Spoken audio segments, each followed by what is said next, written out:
Chapter 197. The young man had already escaped 2 kilometers away, but when he saw the huge Emma, he was crushed to the ground.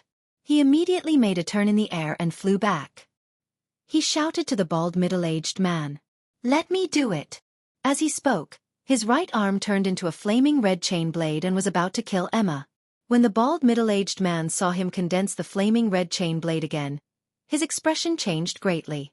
He said, "Young master, forcefully activating a genetic martial art a second time in such a short period of time will cause too much damage to your body." The young man waved the flaming red chain blade impatiently. I know. Anyway, I have plenty of healing medicine at home. Won't I recover after taking a few?" The bald middle-aged man regained his composure and nodded. "That's true. But young master, don't make a move first." The long-haired young man was unhappy. "Why? Don't tell me you still have feelings for her?" The bald middle-aged man blushed slightly and said, "Young master, you must be joking. What I mean is that this prey is an excellent sparring partner.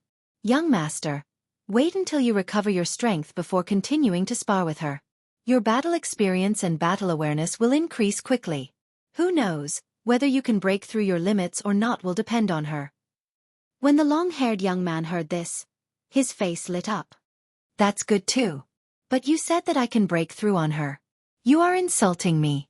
When the bald middle-aged man heard this, his face turned slightly red. This young master had a noble status, but he was always full of filthy words. It did not match his status. After that, the two of them walked quickly and left. Emma's body had already shrunk to normal size. She quickly took out a set of clothes from her son's bag and changed into it. After that, she reported everything to Wuxia in her mind. When Wuxia heard Emma's report, he thought to himself, from the words and actions of these two people, they did not seem to be humans from Earth. Damn, there were really aliens? What was up with the long-haired young man's mechanical arm? They called the mechanical arm a genetic martial art? It seemed that the power of this mechanical genetic martial art was much stronger than ordinary genetic martial arts. They also said that Earth's creatures were prey and that Earth was a hunting ground. There seemed to be a shocking truth behind this. At the same time, this made Wuxia feel very unhappy. Earth was a hunting ground and Earth's creatures were prey. You guys sure talk big. With that in mind, he ordered Emma in his mind. If they come to fight with you again, lure them to China. Emma replied, "Yes, master." After resting for 3 hours, the two of them flew back again. The youth looked at Emma, who had already put on her clothes, and spoke maliciously. "Yo, little girl, you put on your clothes quite quickly. Then let's see if you can put it on faster than I can make you take it off faster." As he spoke, the genetic martial art on his right arm condensed once again. Emma obeyed Wuxia's instructions and did not fight him. Instead, he picked up his son and flew towards the east. "Trying to run?" The long-haired youth laughed and said, "Do you think you can escape?" He stepped on the hoverboard and chased after Emma. Moments later, he caught up with Emma. Emma had no choice but to put her son aside and continue fighting with the long-haired youth. The result was the same as before. The long-haired youth was no match for Emma. However, with the bald middle-aged man beside her, Emma could not kill the long-haired youth even if she wanted to. She could only carry her son and continue flying towards the east. The long-haired youth rested for more than 2 hours. After recovering his strength, he chased after her again. Just like that, the cycle continued. China. In these 2 days, Wuxia's sea dragon clone had been promoted to a level 8 super mutated beast. Those powerful super mutated beasts usually lived in the deep sea. Wuxia could not catch them with his telekinesis alone. Therefore, if he wanted to promote again, Wuxia would have to control the sea dragon clone with his consciousness and go to the sea personally. However, Wuxia planned to deal with those 2 guys first. It was on this day that those 2 fellows chased after Emma and arrived in Wuxia.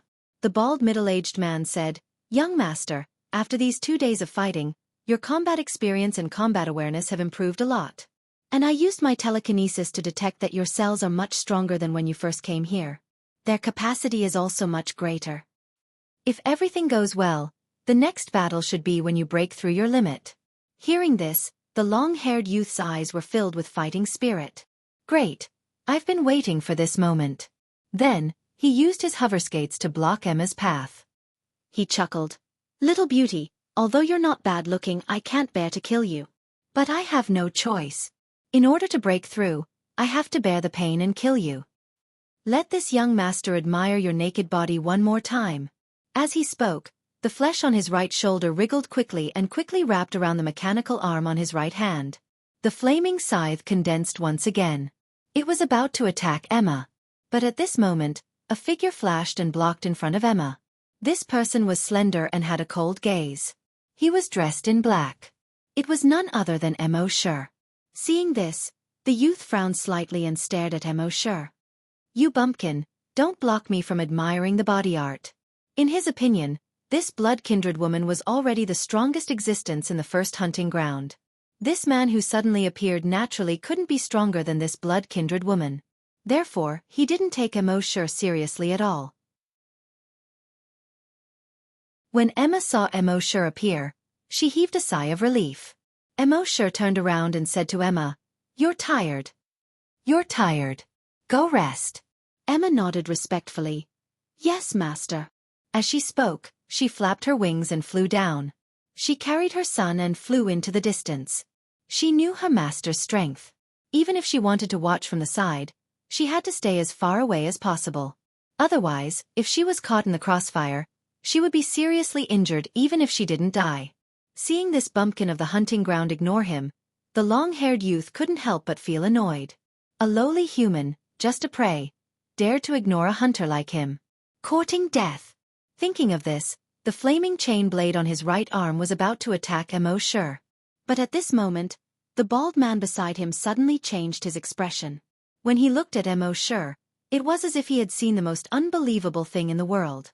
This was because when he tried to use his telekinesis to probe this man's strength, he realized that his telekinesis couldn't penetrate this man's body at all. This could only mean one thing. This man's telekinesis was stronger than his. How was this possible? The restrictions they imposed on the first hunting ground ensured that there wouldn't be any existence that exceeded level 10 psychokinesis in the first hunting ground. But this man's telekinesis was stronger than his, a level 5 telekinesis grandmaster. What was going on? But amidst the shock, he quickly regained his senses. He quickly pulled up the long-haired youth who was trying to attack Wuxia and shouted, "Young master, leave quickly!"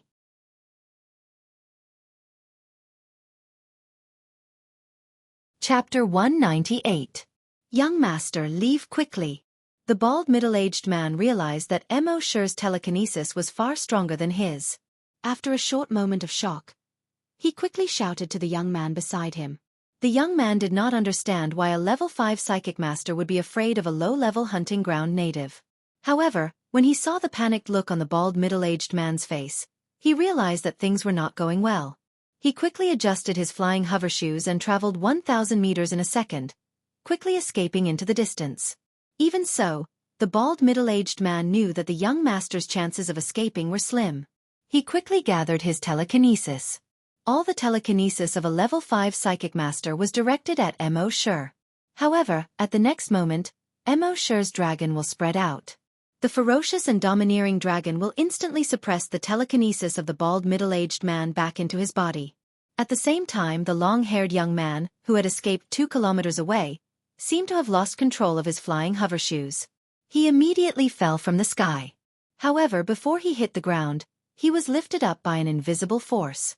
He was lifted all the way to Wuxia. At this moment, he finally understood why the bald middle-aged man beside him had asked him to run. His genetic martial arts were completely useless in front of this human. All the power in his body could not be used at all at this moment. He was lifted up in the air by that huge force. His entire body seemed to be imprisoned, and he could not even move his eyelids. He looked at the native of the first hunting ground in horror, his heart filled with fear.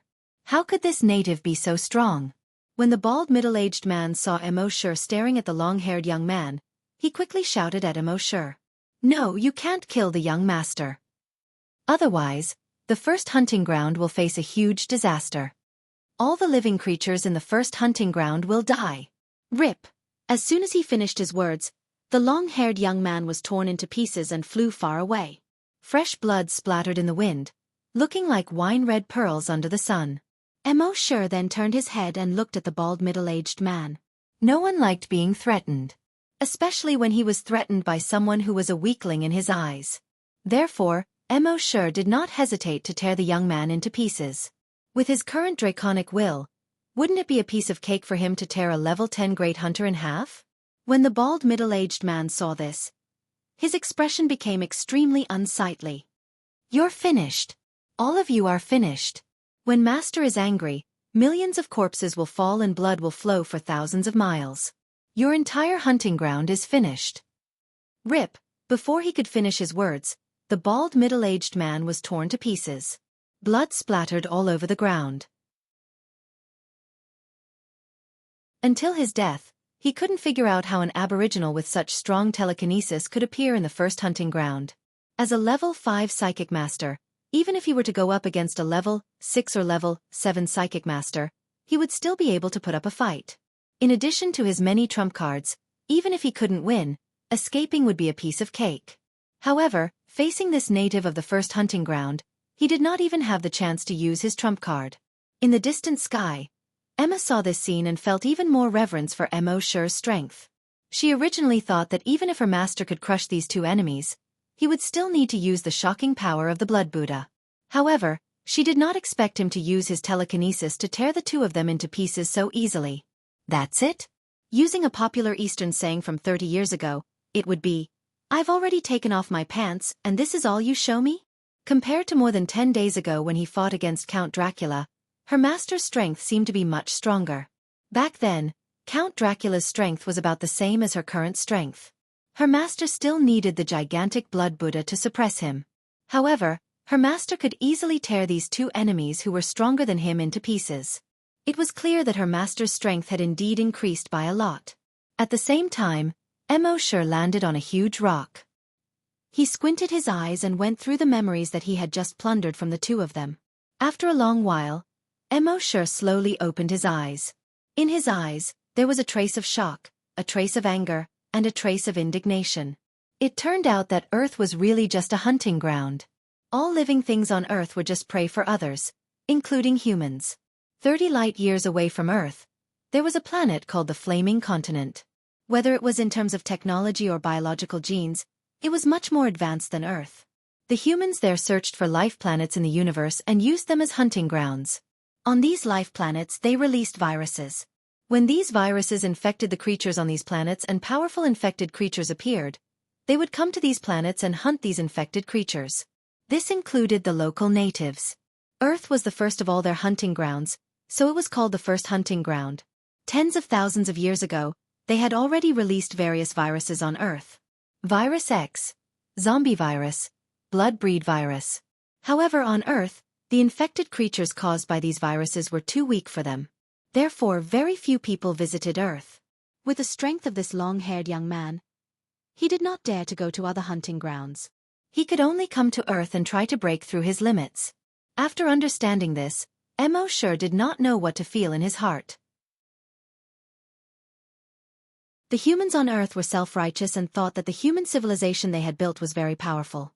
However, they did not know that they were just prey in other people's hunting grounds. The humans who thought themselves great were so small and laughable in front of the Flaming Continent. This strong impact on the world made Wuxia unable to accept it for a while.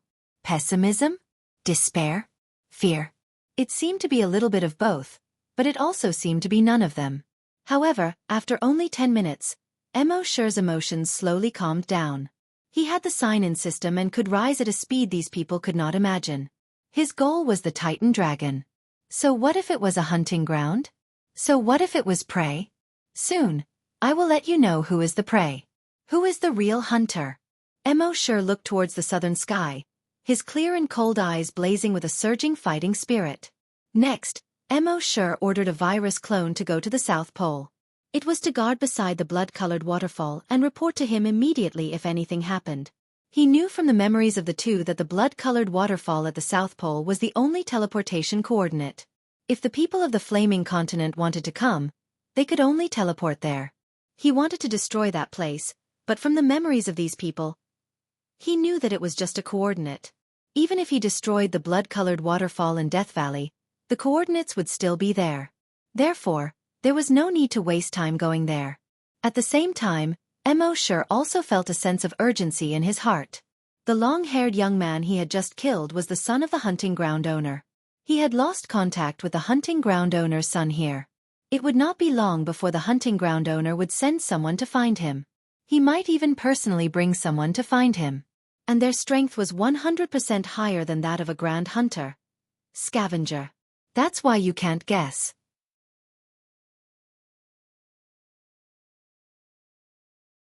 Chapter 199.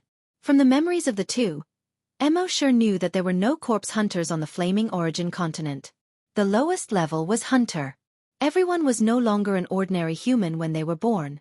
Some were hunters, and some were psychokinesis. Above the Great Hunter, there were 3 realms. They were Hunter, Desolate Hunter, and Great Desolate Hunter. After each of them surpassed level 10 Great Hunter, they would go to those hunting grounds to gain experience. In their view, every hunting ground was a barren land. As hunters of barren lands, they were called Desolate Hunters. Mo Shi knew that the next time they sent someone to Earth to find the long-haired youth, they would definitely send a group of Desolate Hunters or even Desolate Hunters. With his current strength, Mo Shi felt that even if he could deal with those Desolate Hunters, he would most likely lose. Therefore, the most important thing right now was to improve his strength as soon as possible. Of course, the strength of the Sea Dragon clone also had to be improved as soon as possible. What Mo Shi wanted was not only to be able to deal with them, but to crush them. After returning to the base that day, Mo Shi asked the base chief to find someone who was more familiar with the geography. He took out the nautical diary and opened the map of the dragon ruins at the bottom of the sea. After looking at it for a moment, the person said carefully, "Mr. Mo, the map shows the Bermuda Triangle of the Atlantic Ocean." Mo Shi's heart skipped a beat. The Bermuda Triangle? But it was just a shock. In order to improve his strength, not to mention the Bermuda Triangle, even if it was a dragon's pool or a tiger's den, as long as it was 100% safe, he would still go there. After 11 o'clock that night, Mo Shi did not use the special event to sign in. Instead, he directly specified the modification liquid. 20,000 drops of modification liquid was enough for him to be promoted to level 9 Great Hunter. After taking the 20,000 drops of modification liquid, he was successfully promoted to level 9 Great Hunter. After the promotion, he did not stop at all. His consciousness switched to the Sea Dragon clone. Controlling the Sea Dragon clone, he swam out of the mouth of the Yellow River and entered the Bohai Sea. Compared to other oceans, the Bohai Sea was not big, but its area was nearly 8,000 square kilometers. In such a large area of the sea, the number of mutant creatures was also extremely large. Mo Shi controlled the Sea Dragon clone to slowly move forward in the water.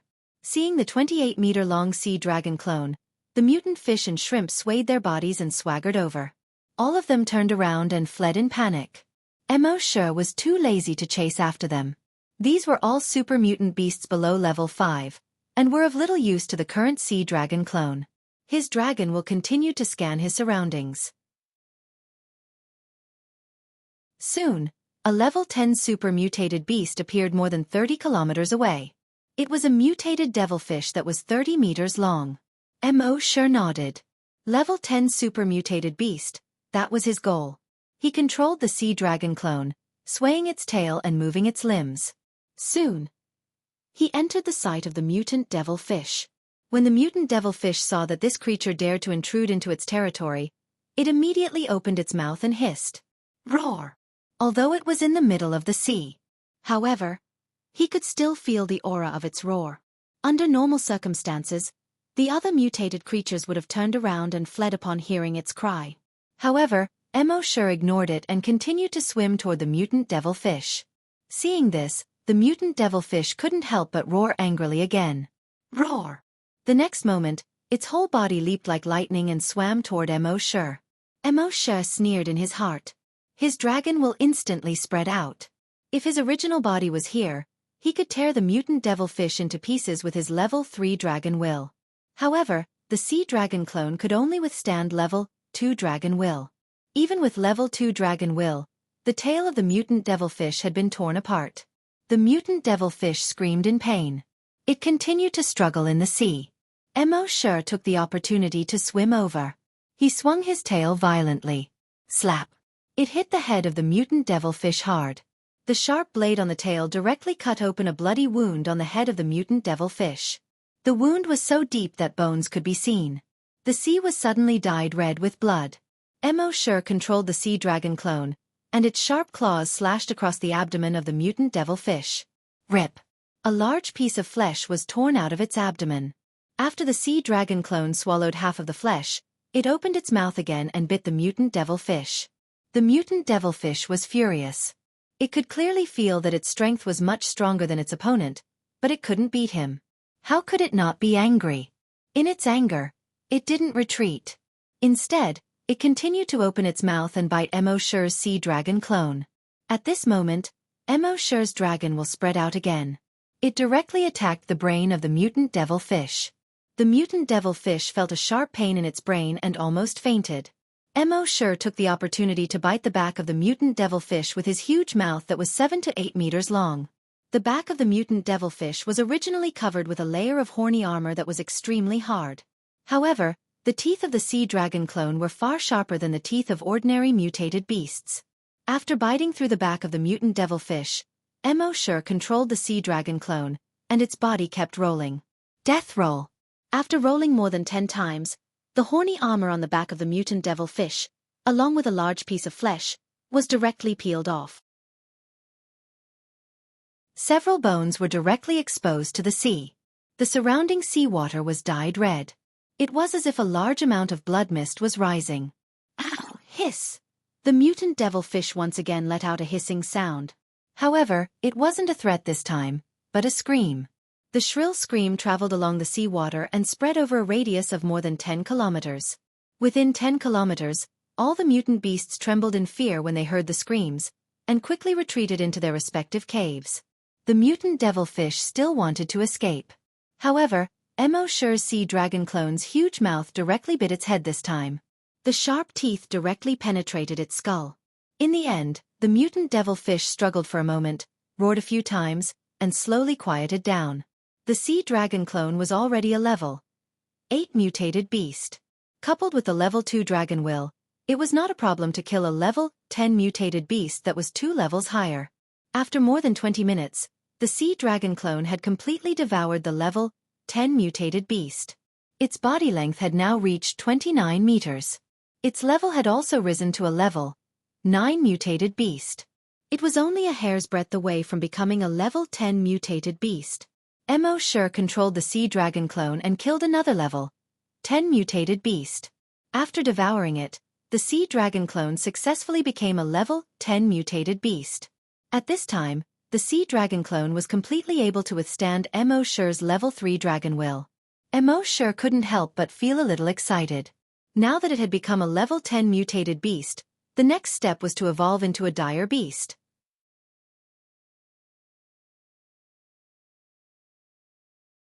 Chapter 200. The sea dragon clone had become a level 10 super mutated beast. Next, it was time to move on to the next level.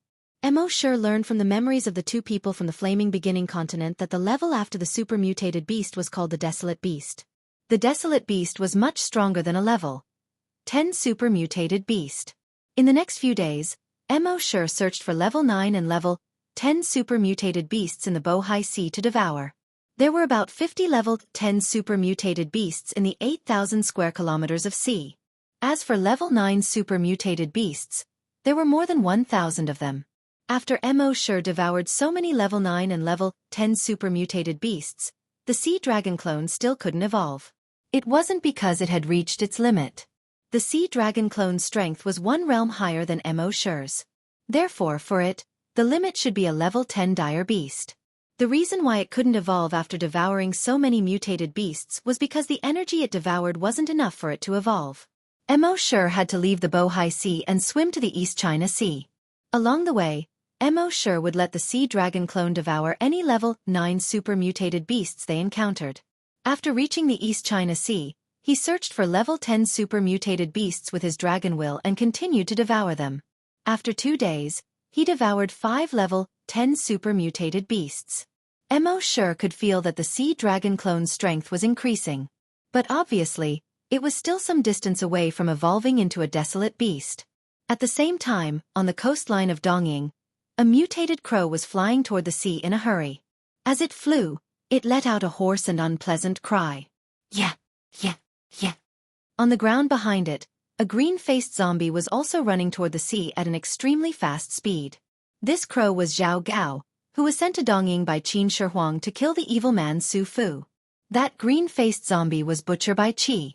However, at this moment, Butcher Bai Qi was surrounded by a large number of colorful mutated snakes that were chasing after him. Butcher Bai Qi kept swinging his bronze sword to kill these mutated snakes. He was now a level 3 super mutated zombie. These mutated snakes were only level 5 super mutated beasts. Logically speaking, it should not be difficult for Bai Qi to kill these mutant snakes. However, there were simply too many mutant beasts. 3 days ago, they discovered Su Fu's lair. Bai Qi immediately brought those zombie figurines to capture the demon Su Fu. However, he did not expect that Su Fu would be able to summon tens of thousands of mutated snakes. They had killed countless mutated snakes, but there were still mutated snakes that managed to burrow into the holes on the zombie figurines' bodies, devouring their flesh and blood. In the end, only Bai Qi managed to break out of the encirclement. Zhao Gao flew out of the encirclement. However, those mutant snakes still did not give up. They chased after Bai Qi all the way to the shore. At this moment, under the encirclement of numerous mutated snakes, a 5-colored mutated snake had climbed up Bai Qi's leg while he was not paying attention. There was a fist-sized hole in his leg. The snake slithered into the hole and began devouring Bai Qi's flesh. Bai Qi stretched out his hand and reached into the hole. He grabbed the tail of the mutated snake and fiercely pulled. Bang! This tug actually tore the snake apart. As for the front half of its body, it was still inside Bai Qi's leg, continuing to devour his flesh. Other mutated snakes continued to swarm over. Bai Qi swung the bronze sword in his hand and killed over 50 mutated snakes. Then, he swung the bronze sword and slashed at Bai Qi's right leg. Qi! There was a soft sound and blood splattered everywhere. The thick smell of blood immediately filled the air. When the mutated snakes smelled the blood, they immediately surged over like a flood. Bai Qi jumped with one leg, instantly covering a distance of over 100 meters. He broke free from the encirclement. At the same time, he called out to the mutated crow in the sky. Zhao Gao! At this moment, the mutated crow's body emitted a series of cracking sounds. Its body was rapidly expanding. Gradually, a naked human form was revealed. This person was emaciated, as if he only had skin and bones. On his back, there was a pair of black wings that were 7 meters wide. It looked like the wings of a crow. Then he pounced down. He grabbed Bai Qi's shoulder and flew toward the sea. As he flew, he cackled. Who would have thought that Butcher Bai Qi would be in such a sorry state? Bai Qi sheathed the bronze sword in the scabbard at his waist and said angrily, "This time, we failed to kill the evil man Su Fu and disgrace the emperor's order. Both of us will be sentenced to death." Zhao Gao chuckled and said, "Hey! The world is in chaos and the great Qin Empire is destroyed. The emperor only has 8,000 soldiers. If he wants to reclaim the lost land and revive the great Qin Empire, every soldier must be used to their full potential. When the emperor is in dire need of manpower, how can he kill his subjects so easily?" Bai Qi was extremely vexed. "I have disgraced the emperor's order. If the emperor doesn't kill me, how can I live?" Zhao Gao was too lazy to continue. He only cackled. "That's for later. We'll talk about it when we get back." Not long after they left, a giant python appeared on the beach. This giant python was made up of thousands of mutated snakes. The giant python was over 100 meters long. On its head sat a Taoist priest. The Taoist priest had white hair and a white beard. He was in high spirits, like an old immortal in the legends. He looked in the direction where Bai Qi and Zhao Gao escaped and laughed. "Ha ha ha ha. Butcher Bai Qi, go back and tell your dog emperor that I, Su Fu, will lead my army to the west today and attack the mausoleum of Emperor Qin. His great Qin Empire will be mine. Let Emperor Qin clean his ass. Neck and wait." At the same time, Mo Shi controlled the sea dragon clone with his consciousness and continued to wander in the East Sea. There were fewer and fewer level 10 mutated beasts in the East Sea now. Emo was wondering if he should continue to devour more creatures in the sea. Otherwise, if he continued like this, when could he evolve into a wild beast? At this moment, he suddenly had a thought. Because he detected that there was a large snake current in the east of the East Sea, which was swimming in this direction. What he saw before was a huge school of fish. But now, what he detected with his dragon consciousness was an extremely large snake current. The snake current was 5 kilometers wide and hundreds of kilometers long. In this huge snake current, there were countless colorful mutated snakes. All the creatures in the East Sea, including the level 10 mutated beasts, could only flee in panic when they saw this huge snake current. Above these snakes, there was a 5-colored giant python that was formed by countless mutated snakes. It was hundreds of meters long. On the head of the giant python, a Taoist priest sat cross-legged. According to the information he received from Emperor Qin, Emo guessed that this person was very likely to be Su Fu. Su Fu went to the immortal island in the sea to seek the elixir of immortality and obtained a virus that could truly strengthen the human body and make people immortal. The virus that he gave to Emperor Qin was a zombie virus that turned Emperor Qin and the others into half-human, half-ghost zombies. Seeing that Su Fu controlled so many mutated snakes, it was just as Emperor Qin said. Su Fu the evil man lived up to his name.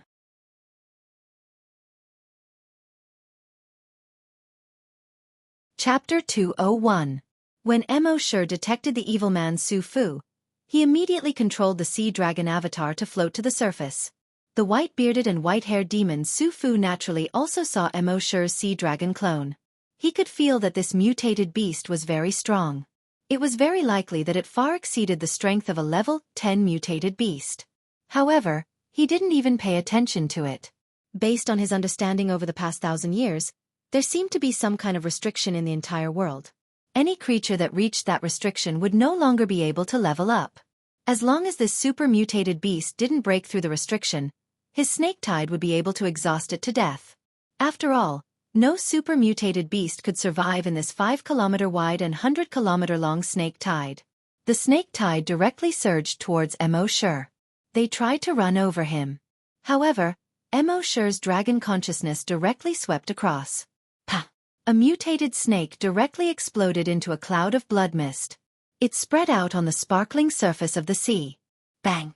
Another mutated snake exploded into a cloud of blood mist. Then, pa, the 5-kilometer wide snake tide kept exploding like firecrackers. On the surface of the sea, the blood mist slowly spread out like a veil. Demon Lord Su Fu was only slightly surprised when he saw this scene at first. This super mutated beast could actually use psychic power. However, he had lived for nearly 2,000 years and had seen all kinds of strange things. Especially on this sea, there were many strange things. Therefore, he was only surprised for a moment. Then he shook his head. This method consumes a lot of psychic power.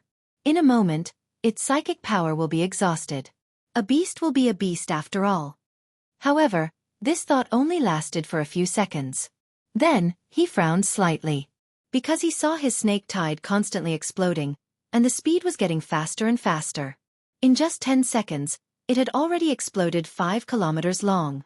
However, he still ignored it. His snake tide was more than 100 kilometers long. This mutated beast's psychic power was very strong, but he didn't believe that it was strong enough to explode all the snakes within 100 kilometers. Pa. The snake tide continued to explode. Its speed was still increasing. Soon, the snake tide had already exploded 10 kilometers. At this moment, Su Fu finally became a little anxious. His snake tide was 100 kilometers long. This guy, on the other hand, had already traveled 10 kilometers in less than a minute. How could things go on like this? Thinking of this, he leaped 100 meters into the air. Then, a pair of 7-meter-long wings sprouted from its back. It flapped its wings and floated in the air. And the 100-meter-long python beneath him swam towards Emo's sea dragon clone. It opened its huge mouth, intending to swallow the sea dragon clone whole. However, this 100-meter-long python was nothing in front of Emo's dragon consciousness. Pa. It was still the sound of firecrackers. Under Emo's dragon will, the 100-meter-long pythons also exploded. The 100-meter-long python was originally made up of thousands of mutated snakes. At this moment, These mutated snakes exploded one after another, and the 100-meter-long giant python also collapsed like a sand sculpture. When Su Fu saw this, he couldn't help but fly into a rage. Today, he was going to cross the straits, attack China, and conquer Qin Shi Huang's mausoleum before conquering Great Qin. But now, he was stopped by a super mutant beast. How could this not make him angry? Die, evil creature! Su Fu roared, and the flesh on his right hand wriggled and turned into a 10-meter-long sword. In the next moment, it flapped its wings and slashed towards Mo Shi's sea dragon clone. However, he was only halfway through when he found that his sword couldn't land anymore. It was as if it was caught by an invisible hand in the air. He couldn't help but tremble. How could this mutant beast's telekinesis be so strong? He had lived for so many years, and this was the first time he was restrained by another creature's telekinesis. In the next moment, rip, Su Fu's entire body was torn into several pieces by a huge force. At the same time, his 100-kilometer-long snake tide had reached the end of its explosion. A bloody mist that was 6 to 7 kilometers wide and more than 100 kilometers long quickly spread out. On the other hand, Mo Shi's mind was filled with evolution points. Killed level 5 strong mutant beast, evolution points plus 5,000. Killed level 3 strong mutant beast, evolution points plus 3,000. Killed level 6 strong mutant beast, evolution points plus 6,000. This 100-kilometer-long snake tide actually gave Mo Shi more than 30 billion evolution points. Mo Shi couldn't help but sigh in his heart. This guy is here to give me evolution points, right? However, before Mo Shi killed Su Fu, he plundered his memories. From his memories, he found out that what he killed just now wasn't Su Fu's main body. It was just a clone of Su Fu. His main body was still in a valley in Japan. And when Mo Shi found out what his main body was, he couldn't help but feel happy. Whether or not the sea dragon clone could quickly break through all depended on Su Fu's main body. Thinking of this, Mo Shi immediately controlled the sea dragon clone and swam towards Japan. After about half a day, he arrived at Japan. Then, he climbed onto the shore. Now that the sea dragon clone had 4 limbs, when it crawled on the ground, it looked like a 30-meter-long mutant crocodile from afar. Japan was also full of zombies. However, when these zombies saw Mo Shi's sea dragon clone, they all turned around and wanted to escape. Mo Shi naturally wouldn't let them go. Dragons will swept across. All the zombies and infected creatures exploded like firecrackers. When the sea dragon clone went ashore, its speed was slightly slower than in the water. Mo Shi spent another 2 hours before he arrived at the valley. His dragons will swept across the valley. He saw a white python in the valley. Under his dragon's will's investigation, this white python had actually reached a length of more than 5,000 meters. The thickest part of its body was actually more than 100 meters thick. Even Mo Shi had long known about this python through the memories of Su Fu's clone. But at this moment, he couldn't help but feel a little shocked. There was actually such a huge creature in the world. It could be said that this giant python alone filled the entire valley. This was Su Fu's main body. More than 1,500 years ago, Su Fu's strength had already reached the realm of a level 10 great hunter. After that, he had been trying to break through again. But he couldn't break through at all. He also felt that there were restrictions in the world, and it seemed that only when the strength of his body reached a certain level could he break through the restrictions. Therefore, he used a secret method to transfer his consciousness into the body of a snake. As for his original body, he treated it as a clone. Over the past 1,000 years, he had been constantly devouring and finally reached such a huge figure. Unfortunately, although his strength was infinitely close to the next realm, he couldn't break through no matter what. It was the same as Count Dracula back then.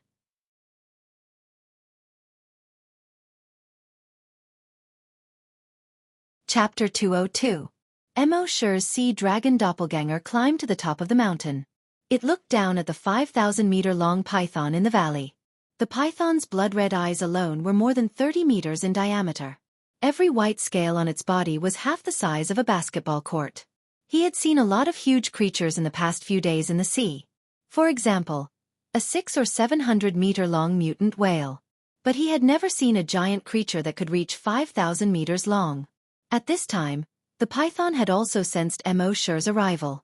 It looked up at Mo Shi's sea dragon avatar on the mountain peak with a hint of anger in its eyes. The next moment, It opened its cave-like mouth. It let out a terrifying hiss. Roar. This sound spread over a radius of tens of kilometers. All the mutant beasts within a radius of tens of kilometers fell to the ground in horror when they heard this roar. Even the boulders on both sides of the valley fell into the valley under this roar. At the same time, the sea dragon doppelganger felt a sharp pain in its head.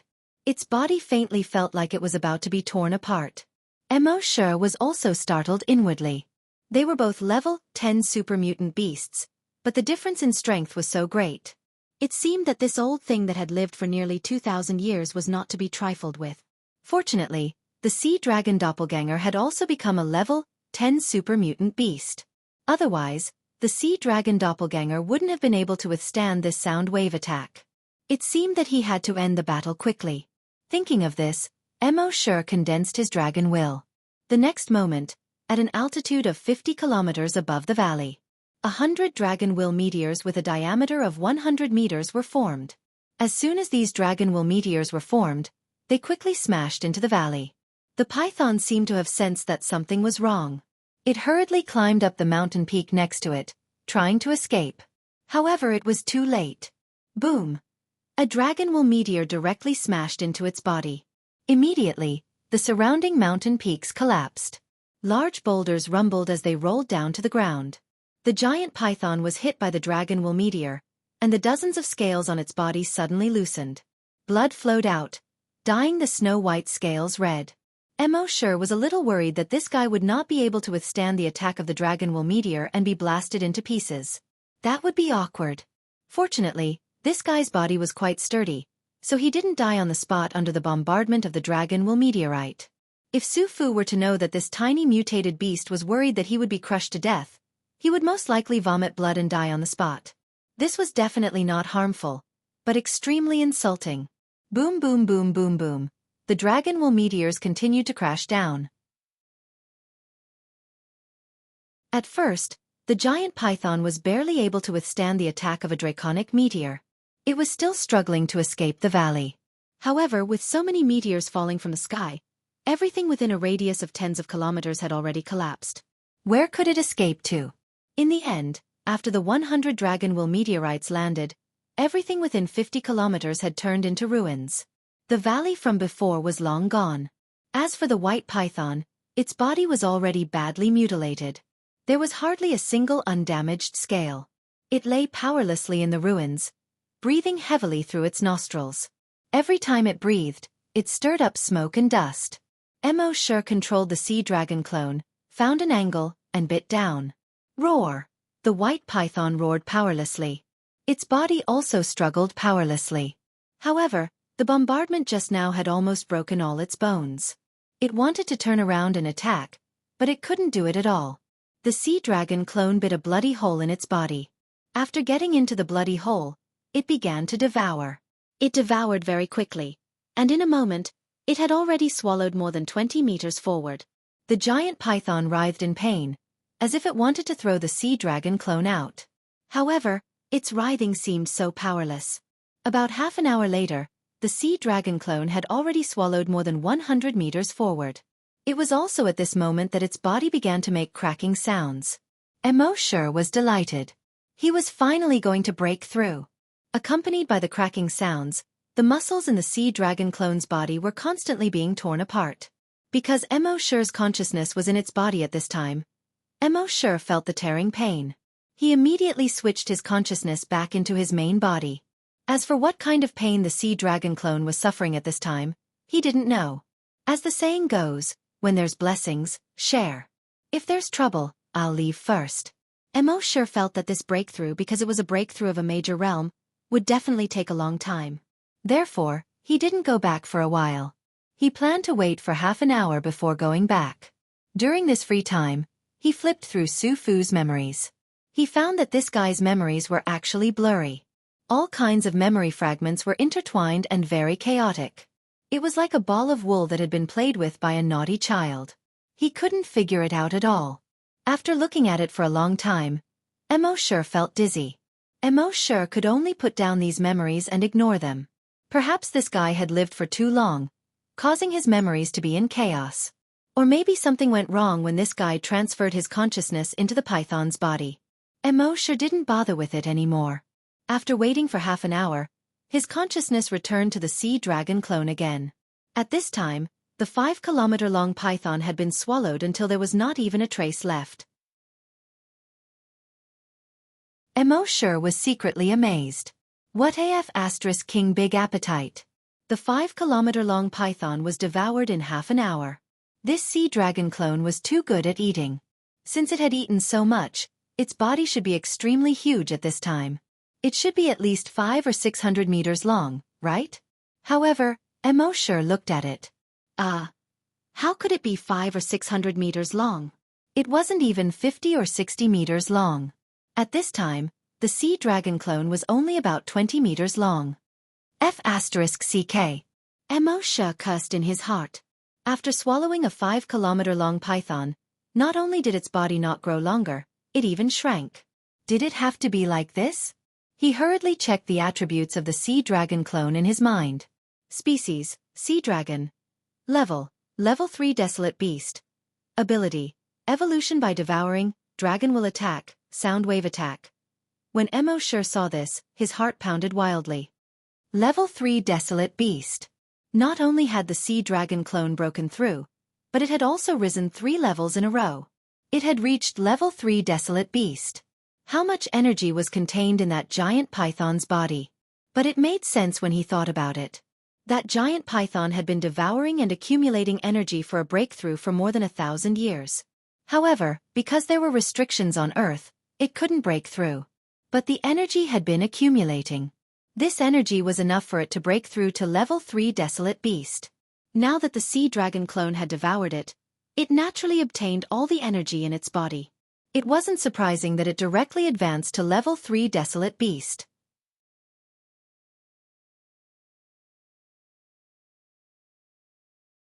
Chapter 203. After the sea dragon clone broke through, it was directly promoted to a level 3 wild beast. It didn't look like it had changed much, but its body had shrunk. However, Mo sure knew from the memories of the 2 guys from the Flaming Land that the strength of a wild beast couldn't be judged from its appearance. In theory, the bigger it was, the stronger it was. This was for sure.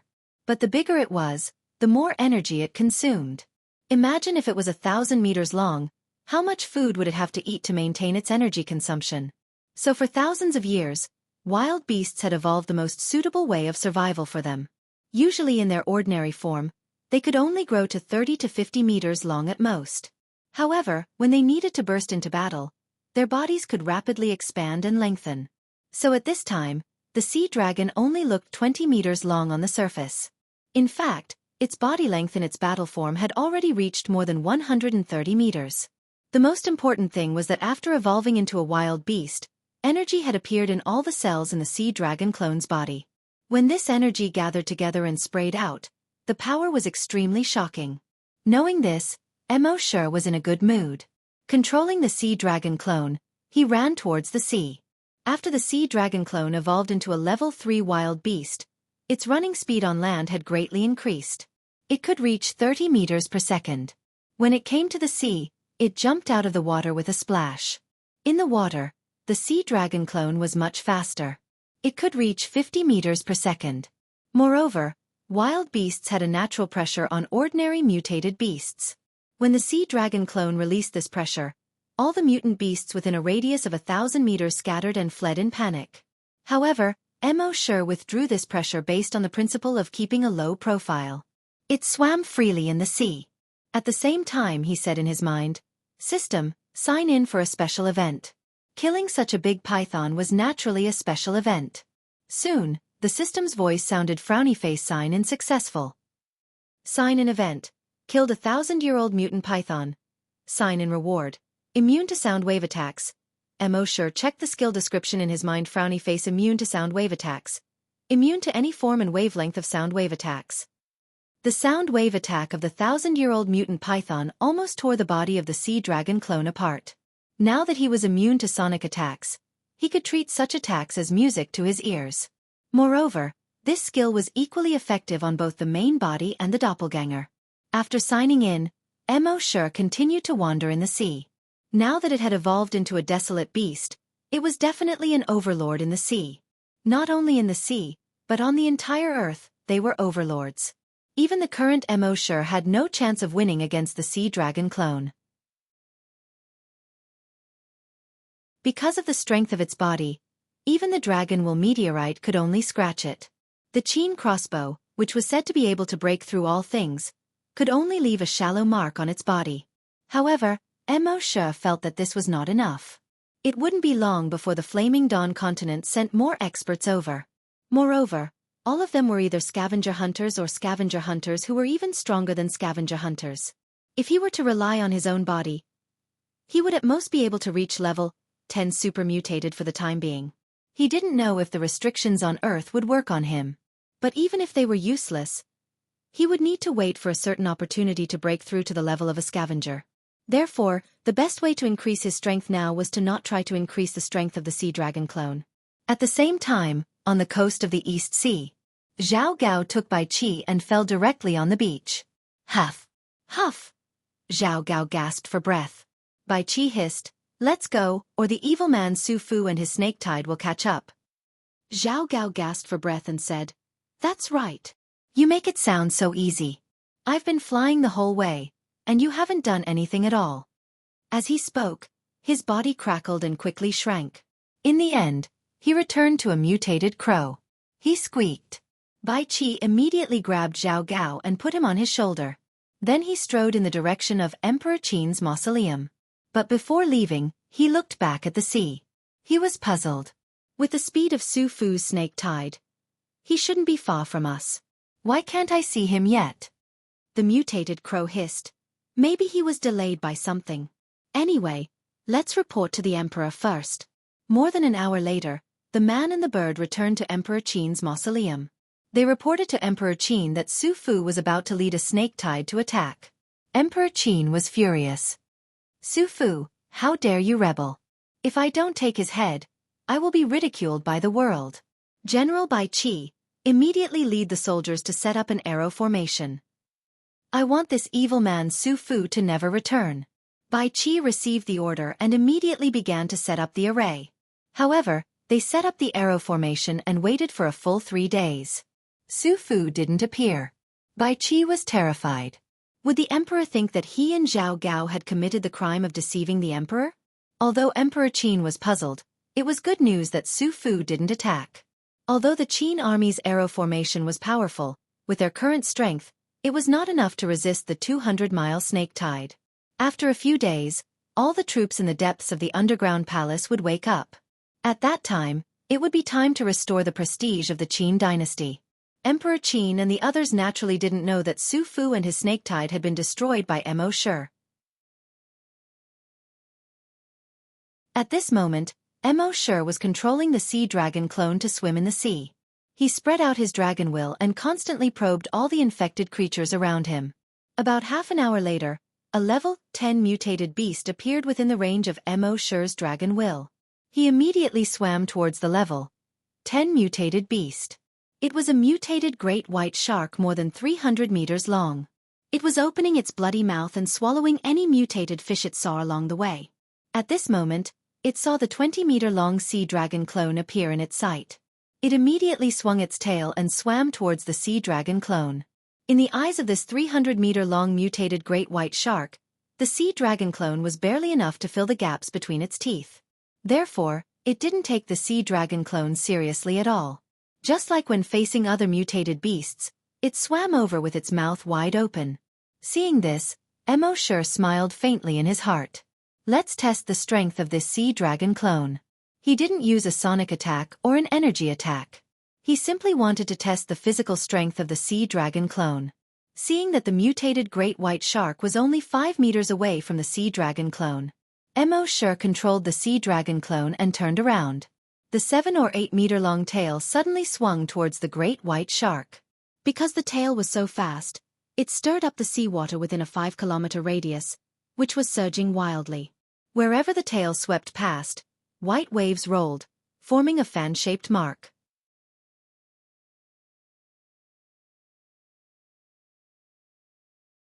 Chapter 204.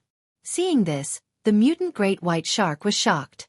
It hurriedly tried to dodge. But with its speed, how could it dodge the sea dragon clone's attack? Smack! The tail of the sea dragon clone slapped the mutant great white shark's head hard. Crack! The great white shark's head was instantly smashed into a bloody mess by this blow. A huge hole was directly drawn out of its skull. Even its entire head was bent 180 degrees. Then there was no more. The level 10 super mutant great white shark was motionless. Its body slowly floated with the waves. Emo sure couldn't help but be delighted when he saw this. The strength of a level 3 wild beast was actually so terrifying. Soon, he controlled the sea dragon clone to devour the great white shark, and then continued to swim forward. While swimming, Emo sure had restrained his aura all the time. As a result, many super mutant beasts swam over proudly, wanting to devour the sea dragon clone as their dinner. In the end, they were easily killed by the sea dragon clone. In 2 days, the sea dragon clone had devoured no less than 10 level 10 super mutant beasts. However, after being promoted to a level 3 wild beast, it was extremely difficult to advance another level. This matter couldn't be rushed. Emo sure could only control the sea dragon clone to swim in the direction of the Atlantic Ocean while devouring these level 10 super mutant beasts. 2 days later, Emo sure controlled the sea dragon clone and wobbled to the bottom of the East Sea. The depths of the East Sea were dark and lonely. It was so dark that one couldn't even see their fingers. Even though Emo sure was experienced and knowledgeable, and his strength had reached the level of an overlord on Earth. But in the face of such a dark and deep environment, he couldn't help but feel a little afraid. After all, the unknown was the most terrifying. The psychological pressure caused by the surrounding darkness was simply unimaginable. If a timid person came, this huge psychological pressure would suffocate them on the spot. Fortunately, Emo sure had Dragon's Will. In the sea, although the detection range of Dragon's Will was compressed, it could still detect a radius of 100 kilometers. After activating Dragon's Will, he could see everything around him. The seaweed, the rocks on the bottom of the sea, the sand, and the mutant creatures. No matter what, nothing could escape the detection of his Dragon's Will. Only then did Emo sure feel a lot more relaxed. From the looks of it, this was a zone of death. It was impossible for life to exist here. However, when Emo sure scanned the area with his draconic will, he discovered that not only were there life forms, they were all level 8 mutant beasts and above. At this moment, a huge ravine appeared in front of him. Emo sure had already learned the topographic map of the seabed from someone in the base. At this moment, he already knew that this huge gully was the East Sea Trench. It is also called the Wuxia Trench. The trench was about 1,000 kilometers long and had an average depth of 6,000 meters. The deepest part was almost 8,000 meters. The cross-section of the trench was in the shape of a V. However, the trench was now surrounded by thick blood-red vines. The thickest one had a diameter of about 10 meters. They looked like thick blood-red pythons. These vines didn't stick to the ground like the vines on the ground. They followed the undercurrent in the sea and drifted left and right, twisting their waists and waving their arms at the mutated beasts that passed by. It was as if he was saying, "Come and play with me." Above the trench, countless huge sarcomas filled with blood vessels grew. Each sarcomas had a diameter of more than 50 meters. These sarcomas were like a sarcomas roof that covered the top of the trench. Emo sure didn't know if the sarcomas covered the entire 1,000-kilometer-long trench. However, at least within his detection range, the top of the trench was covered by sarcomas. All the sarcomas pulsed every half a minute. It was as if you were a living heart. It was disgusting and terrifying. A level 8 mutant beast passed by above the trench. A 5-meter-thick sanguisurincus wrapped around it. The level 8 mutant beast kept struggling. However, it was to no avail. A few more thick sanguisurincus stretched over. They dragged the level 8 mutant beast into the sarcomas. Emo sure's draconic will could clearly detect that the sanguisurincus kept sucking the mutated beast's blood. In just 2 minutes, the mutant beast was sucked dry and turned into a dried corpse. However, even if it was just a dried corpse, the mother nest didn't let it go. In the trench below the mother nest, the entire trench was filled with blood water. The dried corpse of the mutated beast was thrown into the blood water by the sanguisurincus. The blood water immediately bubbled. Soon, the dried corpse was completely melted. Mosher was shocked when he saw this scene. The mother nest he saw in Manhattan only wanted to devour the entire city. However, the mother nest he saw now wanted to devour the entire sea. After devouring the sea, it even wanted to devour the entire earth. By then, the entire earth would be a huge mother nest. What a huge ambition! What was different from the mother nest on land was that the mother nest on land only devoured humans to create a blood pool to increase the strength of mutated beasts and zombies. However, the mother nest at the bottom of the sea was actually devouring mutated beasts to expand its range.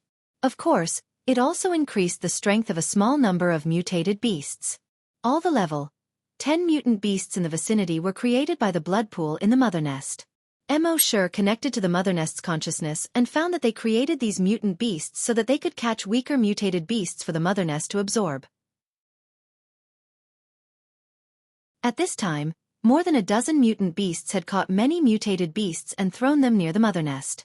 The mother nest Sanguisurincus would quickly catch these mutated beasts and devour them. Through connecting to the mother nest's consciousness, Mosher knew that the entire East Sea Trench was a huge mother nest. And this was only a relatively small one among all the mother nests at the bottom of the sea. There were 28 trenches in the world, and 28 mother nests at the bottom of the sea. With so many mother nests, it was only a matter of time before they devoured the entire sea creatures and even the entire earth. Retreating from the mother nest's consciousness, Mosher looked at the huge snake-like Sanguisurincus and the huge sarcomas with a diameter of 50 meters. His eyes were filled with bloodthirsty killing intent. The next moment, he controlled the sea dragon clone and opened its mouth. Roar! An earth-shattering roar came out. Under this roar, the seawater at the bottom of the sea actually produced circles of ripples that were visible to the naked eye. Sound wave attack. This sound wave quickly bombarded the sarcomas on the surface of the mother nest. Boom boom boom boom boom. Under the sound wave attack, the sarcomas exploded one after another. A large amount of blood in the sarcomas spread out. The top of the trench was instantly filled with the smell of blood. And under this sound wave attack, the level 10 mutant beasts around the mother nest all felt dizzy. There were even a few mutant beasts whose tentacles were directly cut off.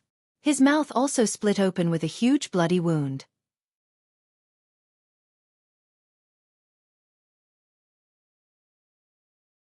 Chapter 205. Seeing that the level 10 super mutant beasts were knocked out, the sea dragon clone immediately swam over.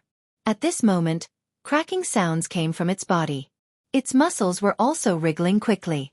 A moment later, it turned into a 130-meter-long behemoth. It opened its mouth and pounced on the level 10 super mutant beasts. The super mutant beasts hurriedly tried to escape, but their heads hurt from the sonic attack just now and they completely lost their sense of direction. Also, Mosher released the natural pressure of a wild beast, suppressing many of the super mutant beasts so much that they didn't even dare to move. They could only let it devour them. In just half an hour, it devoured more than a dozen super mutant beasts here. Mosher clearly felt that the energy in the cells in his body had increased a lot. And this was only the outside of the nest. Inside the nest, the entire trench was a huge blood river that was 1,000 kilometers long. In this blood river, there were thousands of level 10 super mutant beasts. Mosher was overjoyed. If it devoured these level 10 super mutant beasts, the sea dragon clone should level up. Soon, he swayed his body and entered the blood river in the trench. As soon as he entered the blood river, countless thick Sanguisurincus stretched out toward Mosher like blood-red pythons. Mosher's long way spread out. These Sanguisurincus immediately crouched at the bottom of the sea, not daring to move at all. Then Mosher used the sonic attack again. These level 10 super mutant beasts once again felt a sharp pain in their heads. They rolled and struggled in pain. Mosher controlled the sea dragon clone to open its huge mouth and devour them. The energy in the sea dragon clone's body kept increasing crazily. But at this moment, Mosher discovered that the Sanguisurincus around the nest, when they realized that they couldn't attack him, began to rapidly divide into thousands of tiny Sanguisurincus. These Sanguisurincus quickly interweaved above the trench. Then, a small sarcoma continued to grow on the Sanguisurincus. At first, the tumor was only the size of a fist. But soon, like a balloon, it grew bigger and bigger. In the end, it once again formed a giant sarcoma with a diameter of 50 meters. Then, the second, third, and fourth sarcomas were formed. It was obvious that the nest was repairing itself. Mo took a deep breath. It seemed that the sonic attack was still inferior to his dragon will meteorite. If the draconic meteor came crashing down, the broodmother wouldn't have a chance to recover. He immediately controlled the sea dragon clone and opened its mouth. Boom! A fiery red energy shot out. This fiery red energy looked like fire, but it also didn't seem to be fire. That was because it could burn at the bottom of the sea. The surrounding Sanguisurincus instantly shriveled up upon contact with the energy. In the next moment, they were all reduced to ashes. Then, the energy was sprayed onto the sarcoma above. When the sarcomas encountered this energy, they were like plastic being burned by flames, constantly melting into small black blood balls. In the end, it also disappeared. Then, this energy sprayed towards the blood river below. The blood water in the entire blood pool seemed to evaporate in the face of this violent energy and kept decreasing. This time, the sarcoma above the broodmother never recovered. This was the first time the sea dragon clone had used energy. It was also the first time Mo had seen an energy attack. Although the cells of Earth's creatures were extremely strong and could store energy, but they didn't have energy in their bodies. In other words, even if there was energy, it was all converted into the nutrients they needed to grow. Only by surpassing the restrictions of Earth and reaching the level of a desolate beast or a hunter could they release an energy attack. And the power of an energy attack was extremely fierce and domineering. Even Mo wouldn't be able to withstand this energy attack. And ordinary desolate beasts, although they had energy in their bodies, couldn't not release it. This was because energy attacks consumed a lot of energy. The energy in their bodies would soon be exhausted. But at this moment, the sea dragon clone didn't have this concern. Because every time it released an energy attack, it would devour a few level 10 mutated beasts. The energy obtained from devouring level 10 mutated beasts could completely replenish the energy he used to release an energy attack. And while constantly releasing energy attacks, he found that the blood vessels and cells in the sea dragon clone's body had become much stronger after constant cleansing. It turned out that desolate beasts could quickly become stronger in this way. However, there were powerful desolate beasts and even stronger mutated desolate beasts everywhere on the Flaming Origin continent. So ordinary desolate beasts didn't dare to release energy attacks casually. Instead, they used energy attacks as a life-saving trump card. So although they knew that constantly releasing energy attacks could quickly become stronger, they didn't dare to release them casually. But at this moment, the sea dragon clone didn't have this concern. After all, it was now the strongest on Earth. Even if it didn't have a trace of energy in its body, no creature could be its match. Just like this, Mo controlled the sea dragon clone to continuously devour level 10 mutated beasts and release energy. It took 3 full days to destroy half of the broodmother nest in the East Sea Trench. At the same time, it also devoured half of the level 10 mutated beasts here. And the cells and blood vessels in the sea dragon clone's body, after being constantly cleansed and strengthened by energy, finally reached their limits. Mo felt a faint pain of his muscles being torn apart in his body. He immediately switched his consciousness back to his main body. It was still the same saying, if there's trouble, let's enjoy it together. It was currently afternoon. Happy was knocking on the door. Mo got out of bed and opened the door. A ray of sunset fell into the room from outside the door. Outside the door, Happy's silhouette was outlined by the sunlight with a golden edge. Her originally black hair seemed to have turned golden in the setting sun. There was some concern in her beautiful eyes. Obviously, she saw that Mo had been staying in the room for the past few days and didn't go out much. So she was a little worried. Mo reached out to rub Happy's head and smiled. "Don't worry, I'm fine. I'm just tired from running around outside a few days ago, so I slept a little longer." When Happy saw that Mo was truly fine, he felt at ease. But she still took Mo's hand and pointed at the setting sun in the sky. Mo understood what she meant and said, "Okay, let's go out for a walk." Therefore, the two of them walked out of the corpse farm under the sunset. They took a walk in the base. Now in the base, everyone's face was filled with hope. In the first 30 years after the apocalypse, no one in the base had any hope on their faces. Because they couldn't see any hope in the first place. There were infected creatures everywhere, and the city wall might be breached at any time. Until now, Mo's strength had brought too many changes to the base.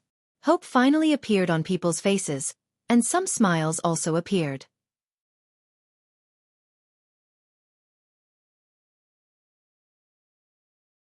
Chapter 206. Two-thirds of the people in the base were already zombie hunters or psychokinesis. The remaining one-third were also full of hope. Mr. M.O. had said that as long as they trained hard, everyone could become a zombie hunter or psychokinesis. When they were strong, there were no infected creatures outside the city walls. They could expand their range of activity. They reclaimed a large area of land outside the city walls to plant wheat, corn, and other crops. They even had the leisure to cultivate an orchard to plant apple trees. It was estimated that in half a year, the people in the base would solve the most basic food problem. They wouldn't have to eat porridge and steamed buns every meal. After 3 years, they could often eat meat and even fruit. And all of this was thanks to Mr. M.O. So when the people on the road saw M.O. Sure, they weren't as afraid as before. Some of the bolder ones even often greeted M.O. Sure. Walking with M.O. Sure like this, Happy's face often brimmed with a happy smile. Her smile was very infectious, and when the passers-by saw her smile, they all smiled knowingly. When M.O. Sure was with Happy, he felt that he was also much happier. When it was getting late, M.O. Sure and Happy returned to the corpse farm. M.O. Sure lay on the recliner on Grape Trellis 5, looked at the starry sky, and slowly closed his eyes. Happy thought that M.O. Sure was asleep, so she brought a blanket and covered M.O. Sure. At this time, M.O. Sure's consciousness had already arrived in the body of the Sea Dragon clone in the East Sea Trench. At this time, the Sea Dragon clone's body length hadn't changed at all. But when M.O. Sure checked its attributes, he found that it had leveled up. Species, Sea Dragon. Level 4 Dire Beast. Ability, Evolution by Devouring, Dragon Psychic Attack, Sound Wave Attack. M.O. Sure thought that after becoming a level 3 Dire Beast, it would take a long time for it to level up again. He didn't expect it to level up after devouring half of the mutant beasts in the mother nest. There were 27 other underwater mother nests in the world. If it devoured all of them, it would at least be level 7. Next, it took more than half a day for the Sea Dragon clone to devour all the mutant beasts in the East Sea Trench and destroy the entire nest. Only then did M.O. Sure sign in at the seabed broodmother's nest. System, sign in. The system replied instantly, just like any other time. Sign in successful. Sign in location, East Sea Trench Mother Nest. Sign in reward, Million Sanguisurincus, Acid Breath. Both of them were skills for the Sea Dragon's clone. It was clear that when M.O. Sure's consciousness was inside the Sea Dragon clone, most of his skills could be used by the Sea Dragon clone. But when his consciousness wasn't in the body of the Sea Dragon clone, the clone could only use a few skills such as Devouring Evolution and Dragon Will attacks. Now that he could sign in Myriad Sanguisurincus and Strong Acid Breath, it could be considered as giving the Sea Dragon avatar 2 more trump cards. After leaving the East Sea Trench that had been cleaned up, M.O. Sure swayed his body and wandered around the seabed. The Sea Dragon clone, a level 4 wild beast, was definitely an invincible existence at the bottom of the sea. Any mutated beast that encountered it could only escape. However, when these mutated beasts wanted to escape, the cells on the Sea Dragon clone's body would quickly squirm. It shot out a Sanguisurincus. This Sanguisurincus would instantly pierce into the mutated beast's body and grow barbs. This way, the mutated beast wouldn't even have time to escape. The Sanguisurincus would drag the mutated beast over so that the Sea Dragon clone could enjoy it in peace. This was the magical effect of the Million Sanguisurincus. Not only could the Sanguisurincus shoot out hundreds of them at the same time, but it could also penetrate the defense of any wild beast below level 4. As for this Strong Acid Breath, it was even more powerful. The Sea Dragon clone could spit out strong acid. This kind of strong acid could only be withstood by the Sea Dragon clone's oral mucosa and acid bag mucosa. In front of this strong acid, anything else could only be quickly corroded. Even rocks were corroded to the point of being riddled with holes. Next, M.O. Sure controlled the Sea Dragon clone and continued to go to other trenches. In each trench mother nest, there were at least 1,500 level 10 super mutated beasts. The Sea Dragon clone didn't let go of any level 10 super mutated beast. While devouring these super mutated beasts, the Sea Dragon clone's level was slowly increasing. At the same time, after more than 40 days of check-in, M.O. Sure finally reached level 10 Great Hunter. After becoming a level 10 great hunter and taking the modification liquid for a few days, his body finally reached its limit. No matter how much modification liquid he took, it would be directly expelled from his body. It seemed that he would have to wait for the right opportunity to break through again. So for the next few days, Wuxia focused on the sea dragon clone. After more than 40 days of devouring, the sea dragon clone had devoured half of the trench mother nests. It had now grown into a level 5 wild beast. The sea dragon clone, a level 5 wild beast, was quite terrifying in the sea. It could reach more than 50 meters per second. At this speed, devouring the remaining 14 trench mother nests would definitely be much faster than before. Wuxia planned to go to the Bermuda Triangle to look for the underwater dragon ruins after devouring all the trench mother nests. At the same time, on the Flaming Land, for tens of thousands of years, countless hunting grounds had been built on the entire continent. The entrance to each hunting ground was built on an island. On the first hunting island corresponding to the first hunting ground. In a huge factory, in the corridor on the second floor, a middle-aged man in his 50s was holding the railing, looking at the zombies in the cages below howling and roaring at him. He was the owner of the first hunting ground. At this time, a middle-aged woman also in her 50s walked over. There was a hint of uneasiness between the woman's eyebrows. She said, "My son has been in the first hunting ground for more than a month and hasn't replied to any news. I tried to contact him with the interstellar communicator just now, but I couldn't reach him." The owner didn't turn around and continued to look at the zombies in the cages. He said, "Don't worry, as a level 10 great hunter, he is the strongest existence in the first hunting ground. Nothing in the first hunting ground can hurt him. Moreover, didn't you send a level 5 psychic to protect him?" The woman was slightly stunned, then laughed softly and said, "I'm sorry, I didn't ask for your permission and sent a level 5 psychic." The owner shook his head. "I've said it before, he's not young anymore. There are many things he should learn to solve by himself. It's just the first hunting ground. With his strength, it's more than enough to deal with the creatures there." A hint of worry appeared between the woman's eyebrows. "But why can't I reach him through the interstellar communicator? Why don't we send someone to check it out?" The owner thought for a moment and said, "I'll send a few people to check it out." The woman quickly nodded. "Yes, that's best."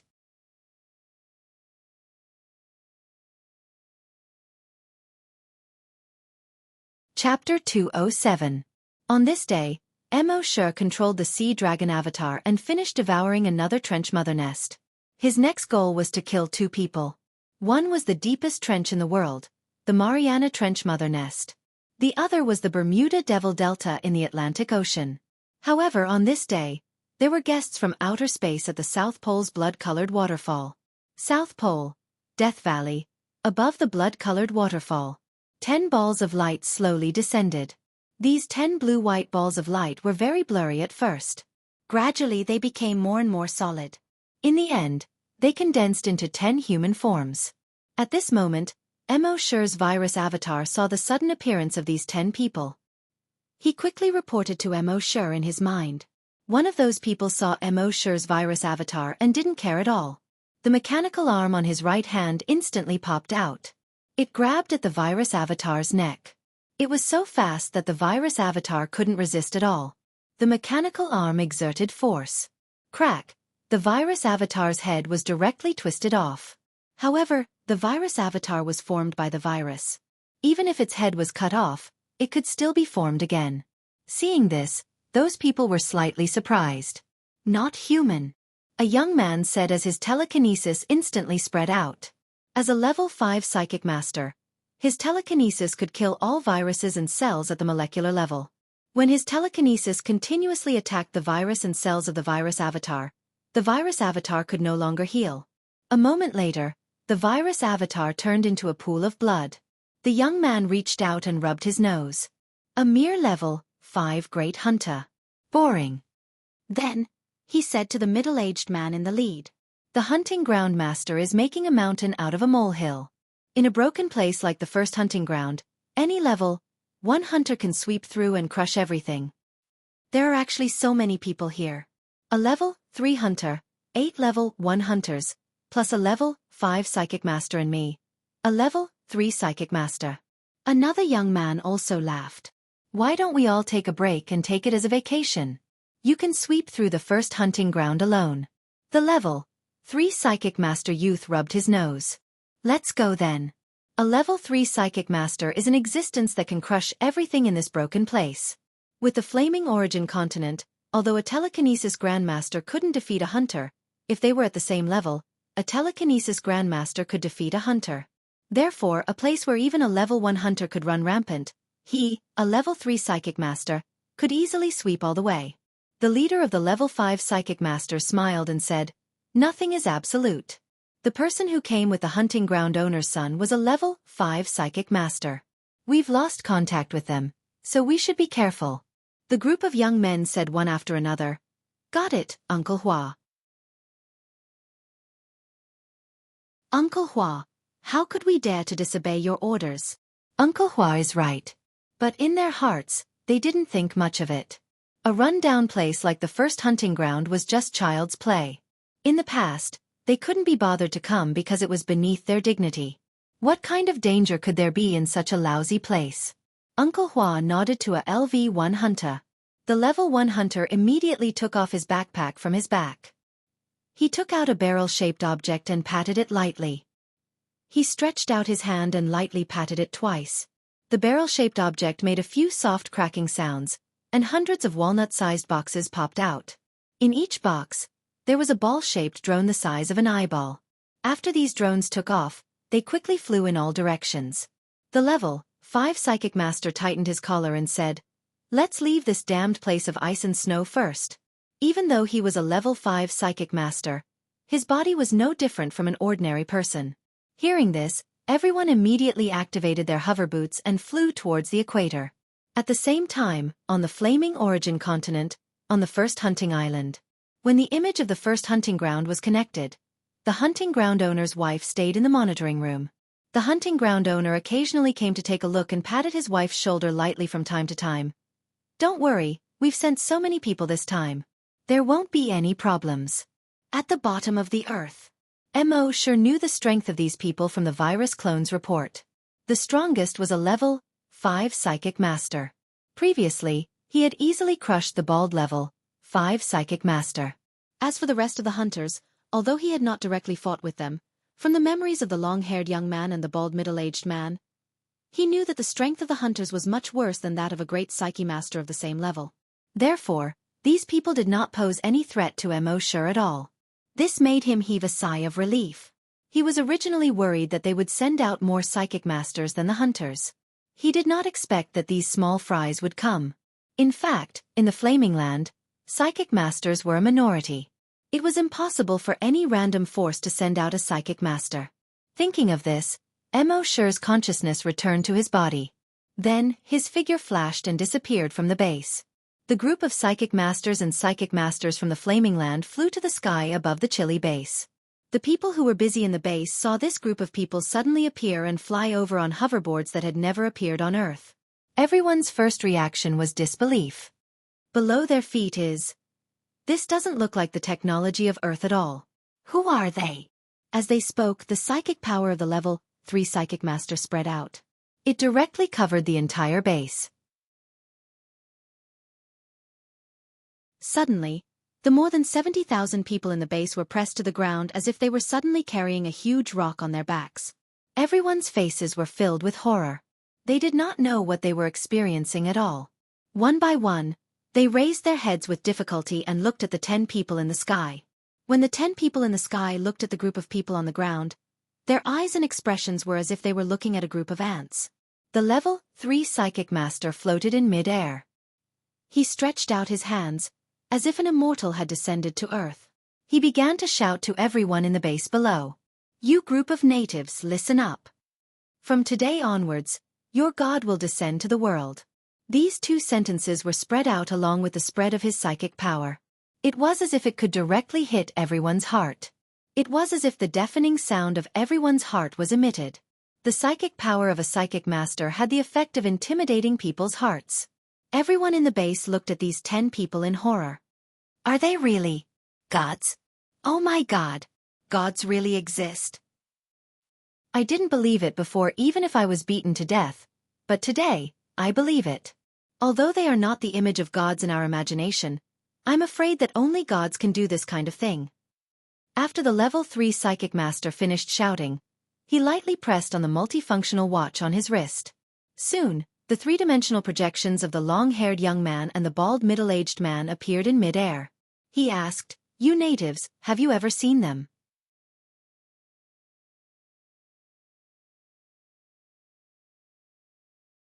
Chapter 208.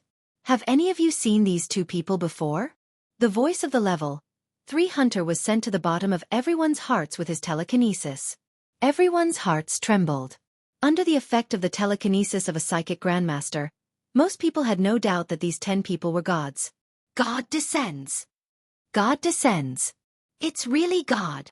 Of course, this kind of effect was ineffective against those with high levels of psychokinesis or those with strong willpower. Especially the few level 10 psychokinesis left behind by Mo Sure. They looked at the 10 people in the sky with solemn expressions. They're not gods, they're just mortals. A level 10 psychokinesis said solemnly. Seeing this, the level 3 psychic grandmaster snorted. You don't know what's good for you. As he spoke, his telekinesis instantly attacked the level 10 psychokinesis. Pop! The level 10 psychokinesis right hand exploded first. Then, pop, pop, pop, pop, pop. The level 10 psychokinesis whole body exploded like firecrackers. In the end, his flesh and blood slowly dissipated in the air like smoke after firecrackers. When the surrounding people saw this, their expressions changed drastically. The level 3 psychic grandmaster pointed at the three-dimensional figures in the air and sneered. I'll ask one last time. Have you seen them? Everyone shook their heads. No, I haven't.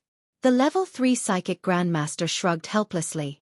Since you bunch of aborigines can't provide any help to us, then there's no need for you to exist. As he spoke, his telekinesis suddenly spread out. As a level 3 psychic grandmaster, his telekinesis could easily wipe out all 80,000 people here. Among the 9 people who came with him, although some of them frowned slightly, they didn't stop him. After all, in their eyes, the humans in the first hunting ground were just a group of uncivilized barbarians. They were just a group of prey. If they killed them, then so be it. However, this time, when the level 3 psychic grandmaster's telekinesis spread out, it seemed to be wrapped by something and couldn't expand at all. Not only that, but his psychokinesis was also being forced back into his body. The level 3 psychic master's expression suddenly changed. There are other great psychic masters. He was a level 3 telekinesis grandmaster, but in front of the other party's telekinesis, he didn't even have the slightest resistance. Obviously, his opponent must be a great psychic master, and a psychic master whose psychic power far exceeded his own. Those hunters didn't feel anything strange. As for the level 5 telekinesis grandmaster, when he tried to spread out his telekinesis to help the level 3 telekinesis grandmaster withstand the pressure, he was shocked to find that his telekinesis was unable to spread out. To be able to suppress his telekinesis to the point where it couldn't spread out, the other party was at least a level 6 telekinesis grandmaster. How could this be? How could there be a level 6 psychic in the first hunting ground? Could it be that a level 6 psychic from the Flaming Dawn continent had come to the first hunting ground? Such a thing had happened on the Flaming Dawn continent before. Some people, for some reasons, sneaked into some hunting grounds. In those hunting grounds, he was the strongest king. Therefore, he would continue to live in that hunting ground. For example, a criminal who sneaked into a hunting ground. As each hunting ground was extremely large, as long as he didn't actively expose himself, almost no one would discover that he had sneaked into this hunting ground. Thinking of this, the level 5 telekinesis grandmaster hurriedly said, "We are all from the Flaming Dawn continent. We have no enmity with you, so I hope you..." Boom! Before he could finish his sentence, the level 5 telekinesis grandmaster exploded into a cloud of blood mist. Even the level 3 telekinesis grandmaster beside him exploded into a cloud of blood mist. The people on the ground, who were still in a state of shock, had a drastic change in expression when they saw this scene. God has fallen. How is this possible? How can a god fall? This is the end of the world really coming? Naturally, there was a sober person who shouted, "They aren't gods at all. They are just a bunch of people who are pretending to be gods." At the same time, The remaining 8 people in the sky were all horrified. Among the 10 of them, the 2 strongest people were instantly killed just like that. Then, would the remaining 8 of them be any better? Just as they were panicking, a figure came from afar and slowly flew over. As he flew over, all the drones within a radius of 100 kilometers exploded. Emoshir's cold gaze swept over these people, his voice icy cold. "I'll give you a chance. One-on-one, or a group fight." The 8 people looked at each other. In the end, it was still the level 3 hunter who smiled awkwardly. He replied, "You must be joking.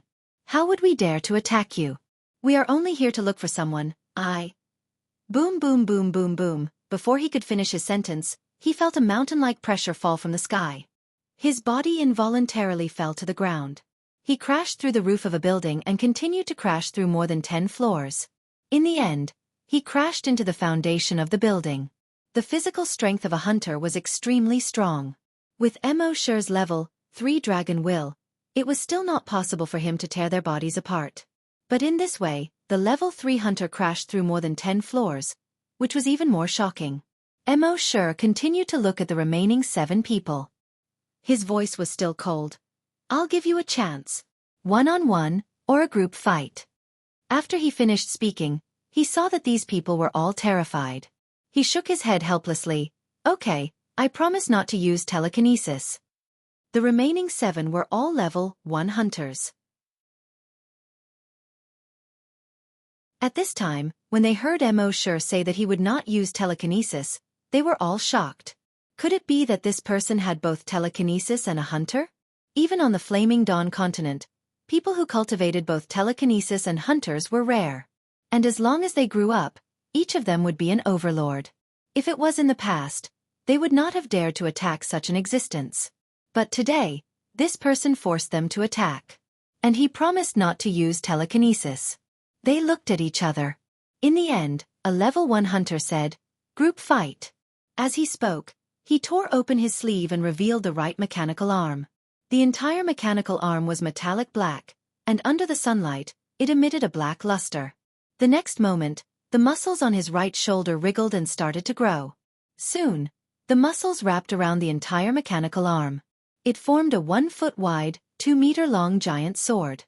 The next moment, the body of the giant sword turned fiery red. Because of the high temperature, the air around the giant sword seemed to be distorted. When the people on the ground saw this scene, they all felt that their worldview was shattered. What the hell was this? The mechanical arm could stretch freely. This was no longer a technology that could be found on Earth. Now, it was heating up a genetic weapon? Was this a dream?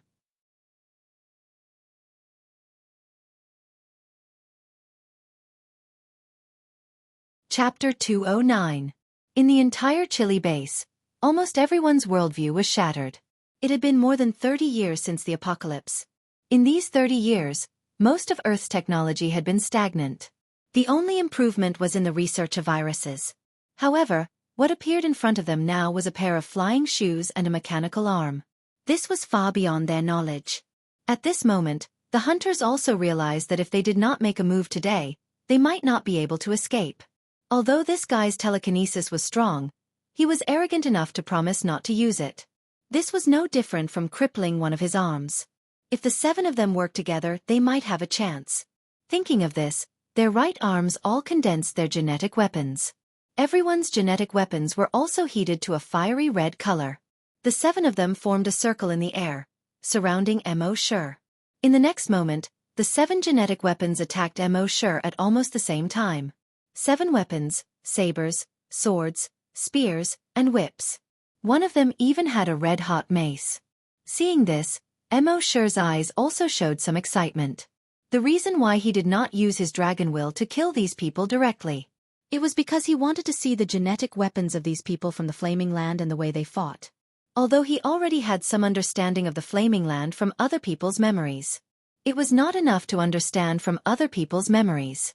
This was especially true for things like fighting styles, which required him to personally experience actual combat in order to have a personal understanding of it. At the same time, Emoshir also wanted to see how his combat strength was without using his dragon will. Of course, as for the promise not to use telekinesis, that was just an excuse Emoshir used to force them to make a move. When it came to a life-and-death situation, who would care about promises? Moreover, he did not use telekinesis to begin with, but dragon will. At this moment, the genetic weapons of these people had completely enveloped an area of 1 kilometer around him. The high temperature of the genetic weapons made Sure understand that even his body could not withstand the attacks of these people's genetic weapons. Although he had the invincible Vajra body, the Titan dragon breastplate, and the dragon blood armor, these 3 layers of defense. But that was only invincible on Earth. Now that he encountered alien genetic weapons, he did not dare to casually take them head-on. His figure moved as he activated Dragon Shadow Step. In the blink of an eye, a giant dragon shadow was left behind. Then, he broke away from the encirclement. Those hunters were all stunned. What kind of freaking movement technique was that? They didn't even see it clearly, but they escaped the encirclement in an instant? Furthermore, there was even a giant dragon's shadow. What the hell was this? At this moment, in the building that had been smashed through, the level 3 hunter finally came to his senses. However, under the suppression of Sure's draconic will, he was firmly suppressed there, unable to move at all. When the 7 hunters saw that Sure had escaped from the encirclement, they immediately chased after Sure. Sure made use of his speed and instantly appeared beside a long spear genetic warrior. He also summoned the huge axe genetic weapon that he had not used for a long time. It hacked down towards the head of the hunter. The hunter hurriedly raised his gun. Boom! In the end, he managed to block Sure's giant axe. However, under Sure's immense strength, he was directly smashed to the ground. A human-shaped crater was formed on the ground. The ground around the crater also started to crack inch by inch. When the other hunters saw this, they were all shocked. What great strength! They could clearly feel that this person's level was 1 level lower than theirs. He had not even reached the level of a hunter. However, this strength was actually able to crush a level 1 hunter. What kind of freak was this? One had to know that on the Flaming Origin continent, the difference between a level 10 great hunter and a level 1 hunter was huge. A level 1 hunter could easily crush hundreds of level 10 great hunters. In terms of strength, they would be completely crushed. However, this level 10 great hunter was now crushing a level 1 hunter. Was there still any justice in this world? How would they know that Sure had consumed so much Titan Dragon bloodline modification fluid? His body had already undergone a fundamental change. Although he had not become a true giant dragon's body, he was still far from being comparable to an ordinary hunter. Therefore, it was absolutely easy for him to challenge someone of a higher level and crush his opponent in terms of strength.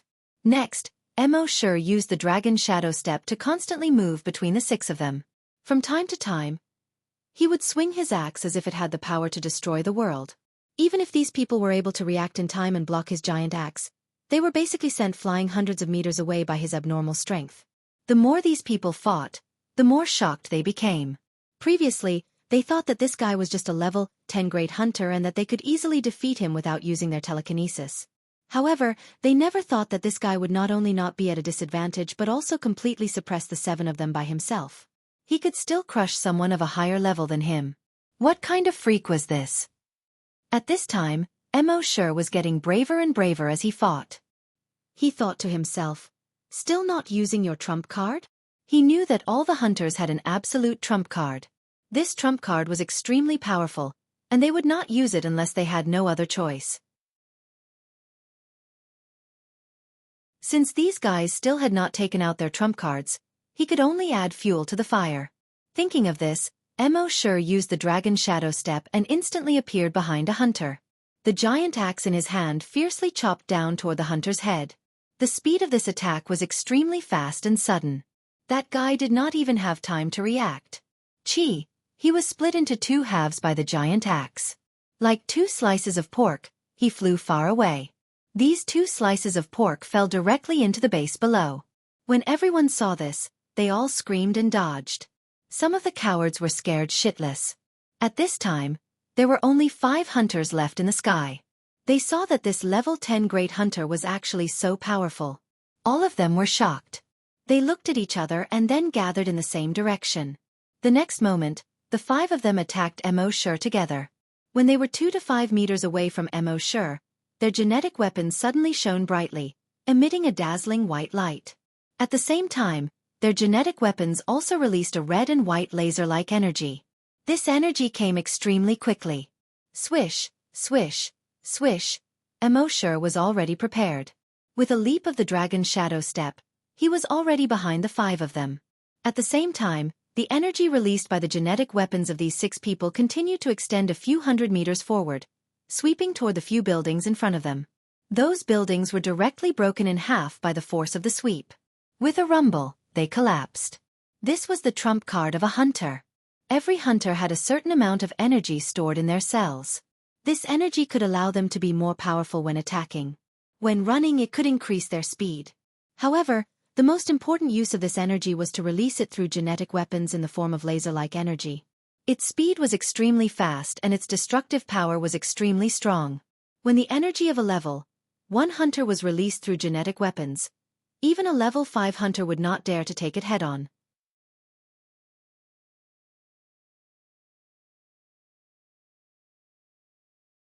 Chapter 2:10. When the energy was released, the genetic martial arts would become a hot weapon similar to guns and cannons. And the energy would become the bullet of the firearm. Its lethality was extremely high. Genetic weapons that were releasing energy were generally known as energy weapons. Even a level 1 hunter could easily kill a level 5 hunter with an energy weapon in a sneak attack. However, there was a small flaw in energy weapons. When releasing energy, there would be a short charging time. The lower the level, the longer this charging time would be. For example, these level 1 scavengers only had 1 second to charge up their power. But if one reached level 10, the charging time would be reduced to only 0.1 seconds. It was precisely because Emosure knew that their energy weapons needed time to charge up that he was able to use his speed to dodge their energy attacks. When the 5 hunters saw that the level 10 great hunter in front of them was actually able to dodge their energy weapon attack, their complexions changed again. It should be known that in their flaming land, there were no great hunters who could dodge energy attacks. Although their energy weapon attacks had a charging time, it was still not enough. But with the speed of a great hunter, it was impossible to dodge. After one energy attack, the dazzling red and white light on the 5 people's energy weapons gradually faded. It returned to its previous fiery red color. Emosure knew that this was because energy weapons consumed a lot of energy. Generally speaking, a level 1 hunter could only use an energy weapon once. After using it, the energy in their body would be completely exhausted. At this time, they no longer had energy and only had the strength of their bodies left. Whether it was speed or strength, they were far inferior to before. If they were level 1 hunters before, then after releasing their energy, they were at most half-step hunters. This was also why they would not use energy weapons easily. At this time, these 5 people had already withered after releasing their energy. In front of Emosure, they had no power to fight back. Emosure swung his axe one by one, chopping them all down. Only the 2 hunters on the ground were left. One was level 3 and the other was level 1. Emosure was too lazy to use energy weapons against those level 1 hunters. He leaped to the side of the hunter. That hunter had just raised his right arm and was about to use energy weapons. Emoshiu's giant axe had already been lifted. Ka, the giant axe instantly chopped at the joint between the mechanical arm and the shoulder. He knew that this part was the weakness of every hunter. It seemed that the defense here was extremely thick. A thick layer of cuticle covered the joint between the mechanical arm and the shoulder tightly. But as long as it could pierce through the thick layer of cuticle and hit the joint, it would be a fatal blow to the hunter. With this chop, the thick layer of cuticle on that person's shoulder was directly cut open. The giant axe chopped at the joint. The genetic weapon on that person's entire right arm was directly cut off. The genetic weapon wrapped around the mechanical arm instantly lost its fiery red light. The weapon on top of it instantly turned into flesh and dried up, revealing the mechanical arm inside. On the shoulder of the man, where the mechanical arm had been severed, sparks kept coming out. At the same time, blood. It looked like a bleeding robot. This scene looked very strange. When the humans in the base, they all felt that it was unreal. Was this F*King reality? This was basically a science fiction novel. After chopping off that person's genetic weapon, Emosure flew up and kicked. That person was instantly sent flying far away. Bang bang bang bang. He crashed through 4 walls in a row. In the end, his body hit a steel bar on the fifth wall, and only then did he stop. His chest caved in and blood spurted out from his mouth and nose. He was no longer breathing. However, the steel bar did not pierce through his body. Instead, it was directly bent by his body. Seeing this scene, everyone could not help but suck in a breath of cold air. Hitting the steel bar with such force was like hitting the tip of a nail. No matter what, he would be penetrated. Not only was this person not penetrated, he even bent the steel bar. How perverted was this body's strength? But such a perverted body was actually kicked to death by this human. How terrifying was this human's strength? If the person who was kicked to death was said to have a perverted body, then this human who kicked him to death was the most perverted of perverts. When that level 3 hunter saw his companions who came with him, he fell from the sky one after another. He saw that this level 1 hunter was actually kicked to death by this guy. The shock in his heart was far greater than any other time in his life. What kind of monster was this guy? As a level 10 great hunter, he was actually able to crush 7 level 1 hunters by himself. In the history of the entire Flaming Land, there were occasionally examples of level 10 great hunters defeating level 1 hunters. But 1 against 7 and still being able to completely crush them, there was not a single one. This guy was not a human at all. He was a king animal. At this time, Xiaofan slowly landed. He landed in front of that level 3 hunter. He released the suppression of his dragon will and slowly said, "I'll give you 3 chances to attack." The reason why he gave this guy 3 chances to attack was that he wanted to practice his own combat experience. In the future, it would be good to crush his enemies. But what if he could not? He needed combat experience to support it. Now that he could get some combat experience from this guy, he naturally would not let it go. That level 3 hunter heard this and felt a chill in his heart. He wanted to open his mouth and beg for mercy. But now it seemed that this guy had no intention of letting him go. Thinking of this, he became ruthless in his heart. Since this was the case, then he could only fight to the death. He put on a look of terror and implored bitterly, "We have no enmity with you in the past. I don't know how we have offended you. If we have offended you in any way, please be magnanimous and let me go this time. In the future, I will definitely." Speaking of this, the genetic weapon in his right hand suddenly condensed. In the next moment, he stomped his feet. He leaped towards Xiaofan like a fish. At the same time, the genetic weapon in his right arm had already condensed. The fiery red long spear genetic weapon pierced towards Xiaofan's chest. Xiaofan used his giant axe to block the long spear genetic weapon. That level 3 hunter's spear head instantly turned and faced Xiaofan. At the same time, the red and white light on the tip of the spear shone brightly. It was dazzling. Xiaofan activated his dragon shadow step and disappeared in an instant. When he reappeared, he was already behind that level 3 hunter. But in the next moment, a laser-like red and white light suddenly shot out from the end of the spear. It instantly pierced through Xiaofan's dragon blood armor. Even half of the Titan dragon breastplate was pierced through.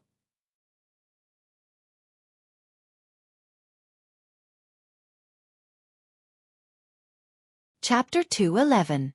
Xiaofan also did not expect that the long spear genetic weapon could shoot out energy from both ends. At this moment, even his dragon blood armor had been pierced through. He made a mental note of this. After that, his figure flashed again and he appeared far away. The level 3 hunter was also shocked. Generally speaking, even if it was a level 5 hunter, after being hit by his energy, they would basically be disabled. But this guy was completely fine after being hit by his attack. How was this possible? He did not think that it was the effect of Xiaofan's blood-red armor. On the Flaming Land, other than the energy shield on the armor, there was nothing that could block energy attacks. However, he was a level 3 hunter after all. Although he was shocked, his hands did not panic. The long spear in his hand shone brightly and instantly extended more than 10 meters. At the same time, the red and white light from the long spear once again shot toward Xiaofan. And this time, he used the energy weapon to draw a few circles in the air. These circles sealed off all of Xiaofan's escape routes. Xiaofan could only use the big axe in his hand to block in front of him. At the same time, the big axe instantly extended 2 meters high and 1 meter wide. His body was completely shielded from the attack. Buzz buzz buzz. A few soft sounds. Sparks flew from Mo Shi's big axe. The whole surface of the big axe looked as if it had been welded a few times. Several fiery messy red circles were displayed. At the same time, under this high-temperature melting, even Mo Shi's genetic weapon was half melted. Mo Shi's heart trembled. The attack of an energy weapon was indeed powerful. One must know that in the past on Earth, there was nothing that could cause even a slight scratch on his genetic weapon. However, the level 3 hunter's expression was several times worse than Mo Shi's. This kid's genetic weapon could actually block the attack of an energy weapon? What the hell was this? One must know that on the Flaming Land, only the energy shield of a mecha could block the attack of an energy weapon. If one were to use a genetic martial art to block an energy martial art, one would simply be courting death. This was because anyone's genetic martial arts, even if they were a desolate hunter or a great desolate hunter, would not be able to withstand the attack of an energy weapon. This kid was just a level 10 great hunter, yet his genetic weapon was able to block his energy weapon attack. This was King ridiculous. At this moment, his Adam's apple moved. As a level 3 hunter, he could only use his energy weapon 3 times. This was the last time he could not use it so easily. Thinking of this, his figure moved. The hoverboard beneath his feet started to move. He flew out of the base in an instant. Mo Shi sneered. Trying to escape? Could he escape? In the next moment, Mo Shi's right arm swung in a circle, and the giant axe chopped downwards. The giant axe instantly expanded in the air. It was more than 200 meters long. Just like Panga's giant axe, it chopped down towards the level 3 hunter. The level 3 hunter thought that if he ran away, Mo Shi would chase after him. He could then use his energy weapon to launch a counterattack. In the past, his hit rate with this move was 100%. However, he did not expect that this kid would not play by the rules. He directly chopped down towards him. At this moment, it was too late for him to dodge. He could only hurriedly raise his spear to block the attack, wanting to block the giant axe. Boom! There was a loud sound. The giant axe directly brought the level 3 hunter down from the sky. On the ground, a huge crack that was more than 500 meters long, 10 meters wide, and 10 meters deep instantly appeared. The edge of the crack was as smooth as a mirror. At the end of the crack, 2 30-meter-tall buildings also had a 10-meter-wide crack on them. The afterglow of the setting sun passed through this crack. It was like the gate to heaven. When everyone in the base saw this scene, they all widened their eyes and opened their mouths wide. This destructive power was too shocking. In the center of this huge gully, the level 3 hunter's lower body had already sunk deep into the soil. His upper body was still holding his long spear genetic martial art, maintaining a blocking posture. On his long spear genetic martial art, there was a mark that was about 1 centimeter deep. In the end, Mo Shi's genetic martial art was not able to split apart that guy's long spear genetic martial art with his axe. However, on that guy's right arm, at the interface between the mechanical chop and his shoulder, sparks kept coming out. Moreover, blood kept seeping out. It turned out that although Mo Shi was not able to split apart his genetic martial art with his axe, the power of the axe was too great. However, the force of this axe was too great. It directly shook the interface between his mechanical arm and shoulder, causing it to malfunction. That level 3 hunter looked at the interface of his right arm in disbelief. How was this possible? How could this guy be so strong?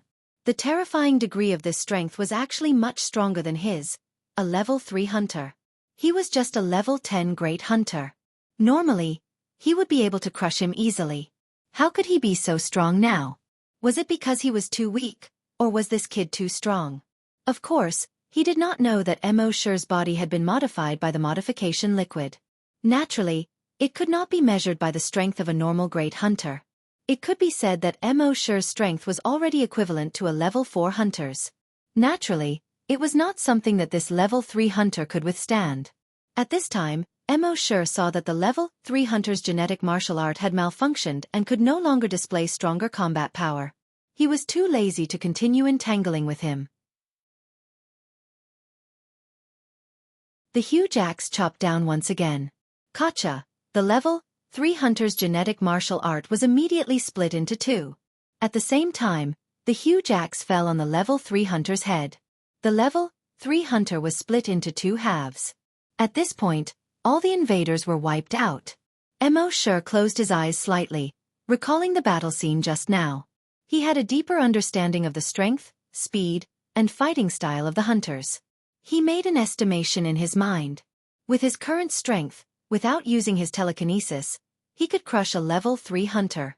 If he encountered a level 4 hunter, it would be a 50-50 chance. If he only used his telekinesis, he could also crush a level 3 hunter. If the Long Yen Shi and the hunters used all their methods, crushing a level 5 hunter should not be a problem. If he encountered a level 6 hunter, it should be a 50-50 chance. As a level 10 Great Hunter and a level 3 Long Yen Shi, he was able to crush a level 5 hunter by so many levels. Even on the Flaming Dawn continent, he was considered a rare talent. Of course, Mo Shi still had the absolute trump card of summoning the Bloodbreeds. So in fact, his overall strength was stronger. As for how strong he was, he did not use the skill of summoning the Bloodbreeds, so he did not know. Of course, this skill could not be used casually. The strength, number, and type of the things that were summoned were all random. And it did not distinguish between friend and foe. At that time, if he was also killed, it would be awkward.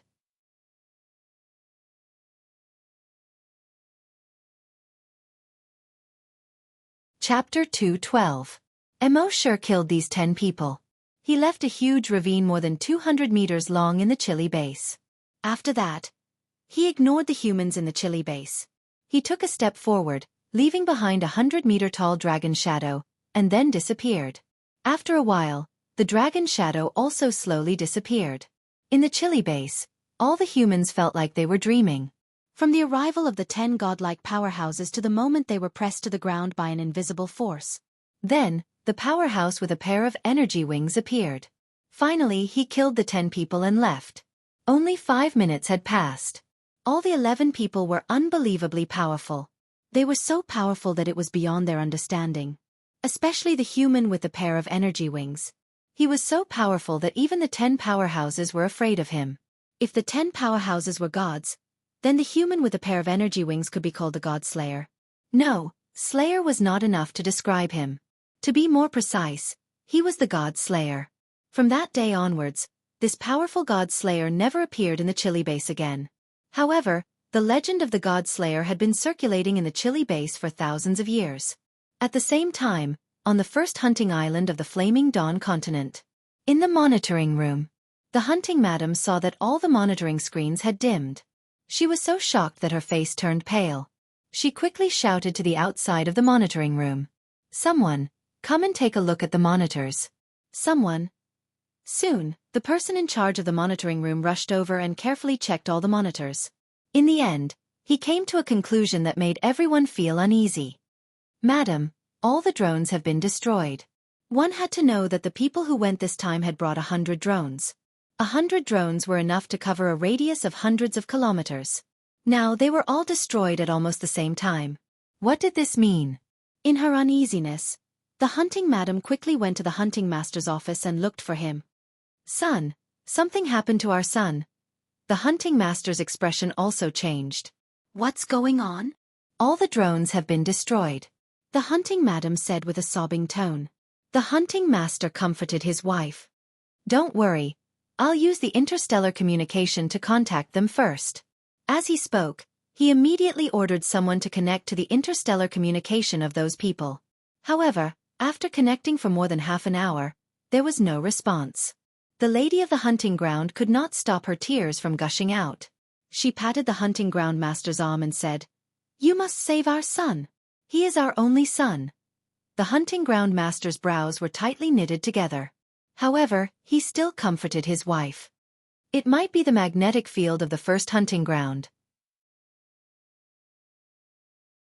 "I will ask Sha Qi to bring the Sandstorm Mercenary Regiment to the first hunting ground to have a look." The head of the hunting ground quickly nodded and patted his wife's shoulder. "Don't worry."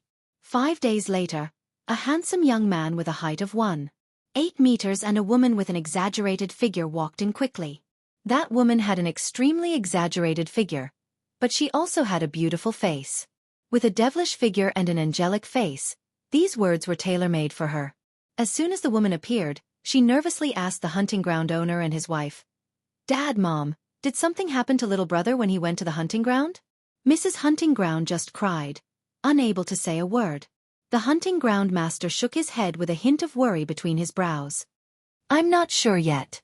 It has been more than 40 days since your brother went to the hunting ground, and there is still no news from him.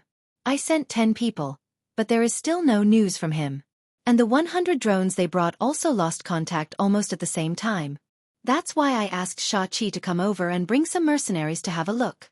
The handsome young man named Shao-Chi heard this and his face suddenly became solemn. Father-in-law, mother-in-law, don't worry. I brought the vice-captain and several captains of our mercenary regiment. Basically, they were all level 7 hunters. There are also 5,000 members of the mercenary group and me, a LV-8 hunter. Oh right, I also brought the cheetah mech of the mercenary regiment. Let's make a simple plan. We will set off tomorrow morning and find little brother no matter what. He said very firmly. The hunting ground master showed a hint of gratitude in his eyes and patted his shoulder heavily. Shao-Chi, it's all on you. The hunting ground master's wife also nodded and said, Shao-Chi, it's all thanks to you. At this time, the woman with the exaggerated figure also said, Shao-Chi, I'll go with you. Shao-Chi shook his head and said with concern, Bertha, the first hunting ground may have been very safe before, but it is no longer safe now. You can stay here with my in-laws and wait for my good news. Bertha said stubbornly, How can I be at ease if there is no news from little brother? I must go with you. I'm a level 7 psychic master, much stronger than those in the mercenary regiment. This? Shao-Chi seemed to be in a dilemma. The hunting ground master pondered for a moment and took a deep breath. Shao-Chi, take Bertha with you. Shao-Chi shook his head helplessly and said, Okay, Bertha, remember when you go there, you must stay by my side at all times. If you are in any danger, I will be able to protect you immediately. Bertha nodded obediently and said, Okay. Soon, Shao-Chi, Bertha, and several senior members of the Sandstorm Mercenary Regiment were in the meeting room to draw up a plan of action. The vice-captain said to Shao-Chi and Bertha, Captain, Madam Captain, we have too many people this time, so we will split into 2 coordinates. You will take 2,500 people to the first teleportation point. The captains and I will take 2,500 people to the second teleportation point. When we get there, we will see if we will meet up directly or split up to search. Shao-Chi nodded and said, Okay, we will do as you say. Now, let's split up and prepare. We will leave in half an hour. After the mercenary regiment left, Shao-Chi came to Bertha and gently put his arm around her shoulder. Don't worry, little brother will be fine. Bertha nodded and said, Shao-Chi, for our family, you put down so many important things and rushed over here. You even personally brought people to the first hunting ground. You are so nice. Shao-Chi shook his head and said, We are already here. Isn't your little brother my little brother? How can I not care about my little brother's business? Bertha nodded and said after a moment of silence, Shao-Chi, this time when little brother comes back, let's have a child. Shao-Chi heard this and was slightly stunned. A moment later, his eyes were filled with excitement. Bertha, is this true? Bertha left a kiss on Shao-Chi's face and said with a smile, Silly, when have I ever lied to you? Shao-Chi immediately laughed like a child. That's great. That's great, Bertha. I love you. 10 days ago, Mo Sure returned to base C1 after wiping out the group of people. Under the grape trellis of the corpse farm, Mo Sure was lying on a deck chair, basking in the sun while thinking about something.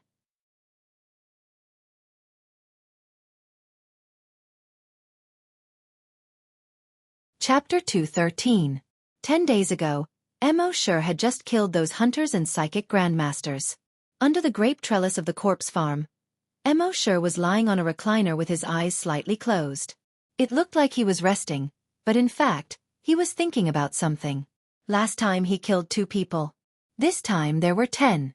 If he killed these 10 people this time, how many would come next time? Furthermore, he was certain that the next one would be even stronger than this one. He had to think of a way to make them unable to come to Earth in the future, or to make them afraid to come to Earth. It was impossible to make them unable to come to Earth. The Antarctic blood waterfall was just a coordinate. Even if the blood waterfall was destroyed, the coordinates were still there, and they would still come again.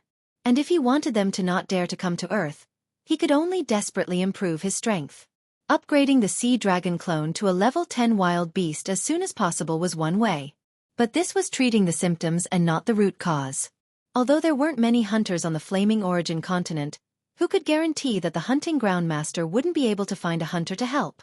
So Mo sure thought about it and felt that this matter had to be solved from the source. After thinking for half an hour, he suddenly had a bright idea. He had an idea. But the most important thing now was to improve the strength of the sea dragon clone. Mo sure had planned to destroy the other undersea mother nests before going to the Mariana Trench mother nest and Bermuda. That would be safer. But now, he had to hurry up and improve his strength, the faster the better. So he decided to go directly to the Mariana Trench mother nest later. System: sign in for a special event. Killing those hunters and great hunters was naturally a special event. The system's voice answered quickly. Sign in successful. Sign in event. Kill intruder. Sign in reward. Flame Dragon Battle Axe. Mo sure checked the reward in his mind. Flame Dragon Battle Axe. Inject the energy in the body into the genetic weapon, and the genetic weapon can evolve into the Flame Dragon Battle Axe. The Flame Dragon Battle Axe is invincible and indestructible. Best effect on the genetic and energy weapons of the hunters. Seeing this reward, Mo sure revealed a faint smile on his face. Today, the energy weapon of the level 3 hunter had made him feel the pressure from the energy weapon. Under the attack of the energy weapon, even the dragon blood armor could be penetrated. Previously, it was sometimes written as Blood Dragon Battle Armor. Correction here. It's Dragon Blood Battle Armor. Even his genetic martial arts had almost been pierced through. This power was ridiculous. Now that he had the Fire Dragon Battle Axe, he could defend against the opponent's energy weapon. Secondly, in terms of offense, they were much more domineering and invincible than before. After signing in, Mo sure used the Blood Dragon's eye to look at Happy, who was busy. He saw that Happy's level was still at ? She didn't know when her talent would awaken. I'm Happy. Mo sure shouted at Happy. Happy put down the work in his hands and walked over. She stared at Mo sure with her big, expressive eyes. Mo sure said, "It's getting hot. You should rest for a while. Don't be so busy." Happy's smile bloomed, and it was extremely infectious. He gestured, "If I'm busy, I'll feel useful. Otherwise, others will say that Brother Mo's woman is useless." Mo sure smiled and shook his head. "Happy, you don't have to do anything. When the time comes, you'll realize that you're more useful than anyone else." Mo sure still didn't know what Happy's talent was. However, just looking at the difficulty of unlocking it, after being in the virtual dragon palace for so long, 2/3 of the people in the base had already become zombie hunters or psychokinesis.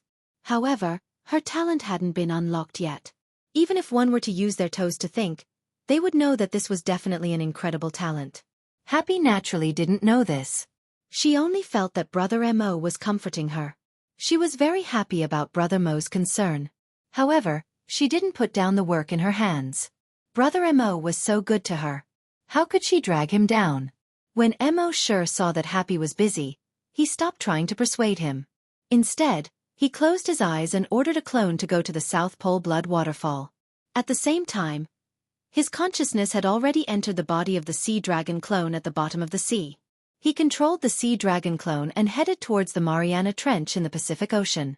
The current Sea Dragon clone had already become a level 5 desolate beast. It was unstoppable in the sea. Moreover, its speed had reached 50 meters per second. Even so, because the distance was too far, it took 2 days to reach the top of the Mariana Trench. The Mariana Trench was more than 2,500 kilometers long and more than 70 kilometers wide. The deepest part was 11,000 meters. It was the deepest place in the world's oceans. Before the apocalypse, this was one of the harshest places on Earth. It was completely dark, high pressure, and cold.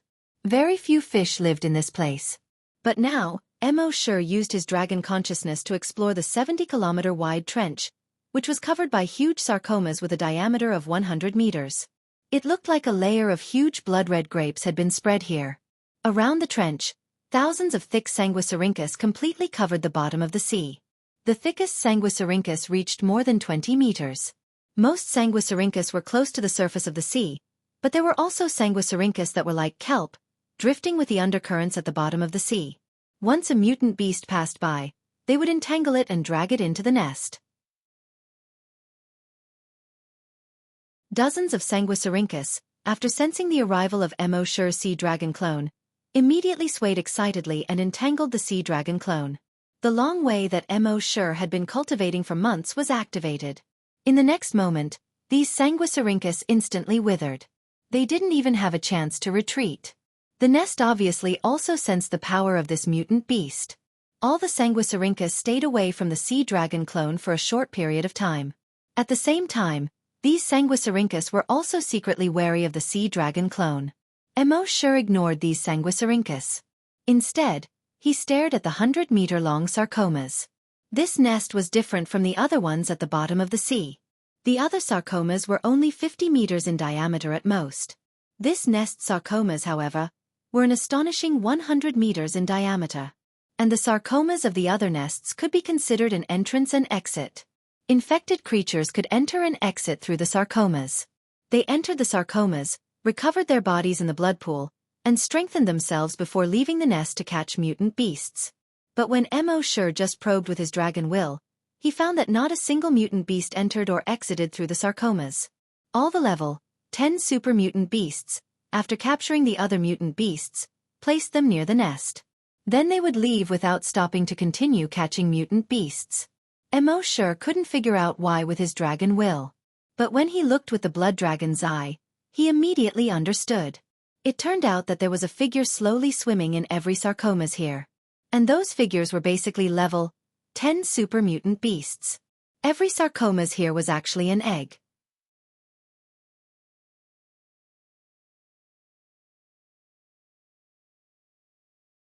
Chapter 2:14. These sarcomas seem to have some kind of protective measures. When Mo-Shure used his level 3 dragon's will to investigate, he couldn't detect anything strange inside.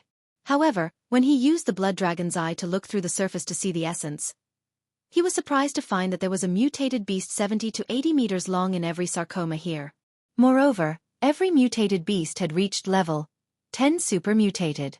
If all the sarcomas in the entire Mariana Trench mother nest were eggs, then how many level 10 super mutated beasts would there be in the entire mother nest? There was no need to go to other trenches. Just devouring all the level 10 super mutated beasts here would definitely be able to advance to level 10 wild beasts.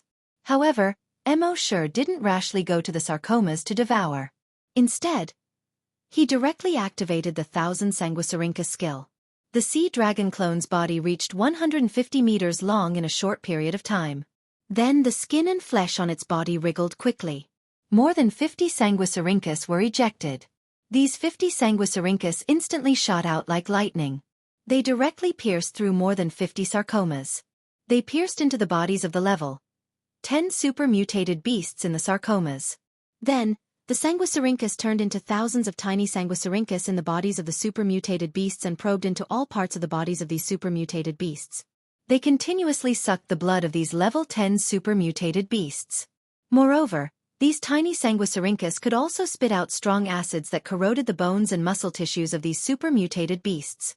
In the end, their entire bodies turned into blood and were absorbed by the Sanguisurincus. From the outside, these Sanguisurincus looked like straws that were inserted into the sarcomas. The sea dragon clone continuously sucked the blood of these sarcomas through the Sanguisurincus. Using this method, it actually devoured 50 level 10 super mutated beasts in just 5 minutes. After the sarcomas were sucked clean, they all deflated. Another 50 Sanguisurincus popped out of the sea dragon clone's body and continued to suck the other 50 level 10 mutated beasts. Mo-Shure was secretly delighted. Using this method to devour level 10 mutated beasts was much more efficient than before. In the past, it would take the sea dragon clone about half an hour to devour a level 10 super mutated beast. But now, it had devoured 50 of them within 5 minutes. At this rate, it would probably take 3 to 5 months to devour all the sarcoma eggs in the Mariana Trench. Of course, while the sea dragon clone was devouring, Mo-Shure was also constantly probing the surroundings with his dragon consciousness. This was especially true for the brood mother nest in the trench, which was filled with a thick smell of blood. He had a hunch that this mother nest wasn't simple. Although the sea dragon clone, a level 5 wild beast, could already crush any super mutated beast. However, no matter how strong they were still weak in the face of some natural disasters. Therefore, even now, Wuxia was still very cautious in all his actions in these trenches.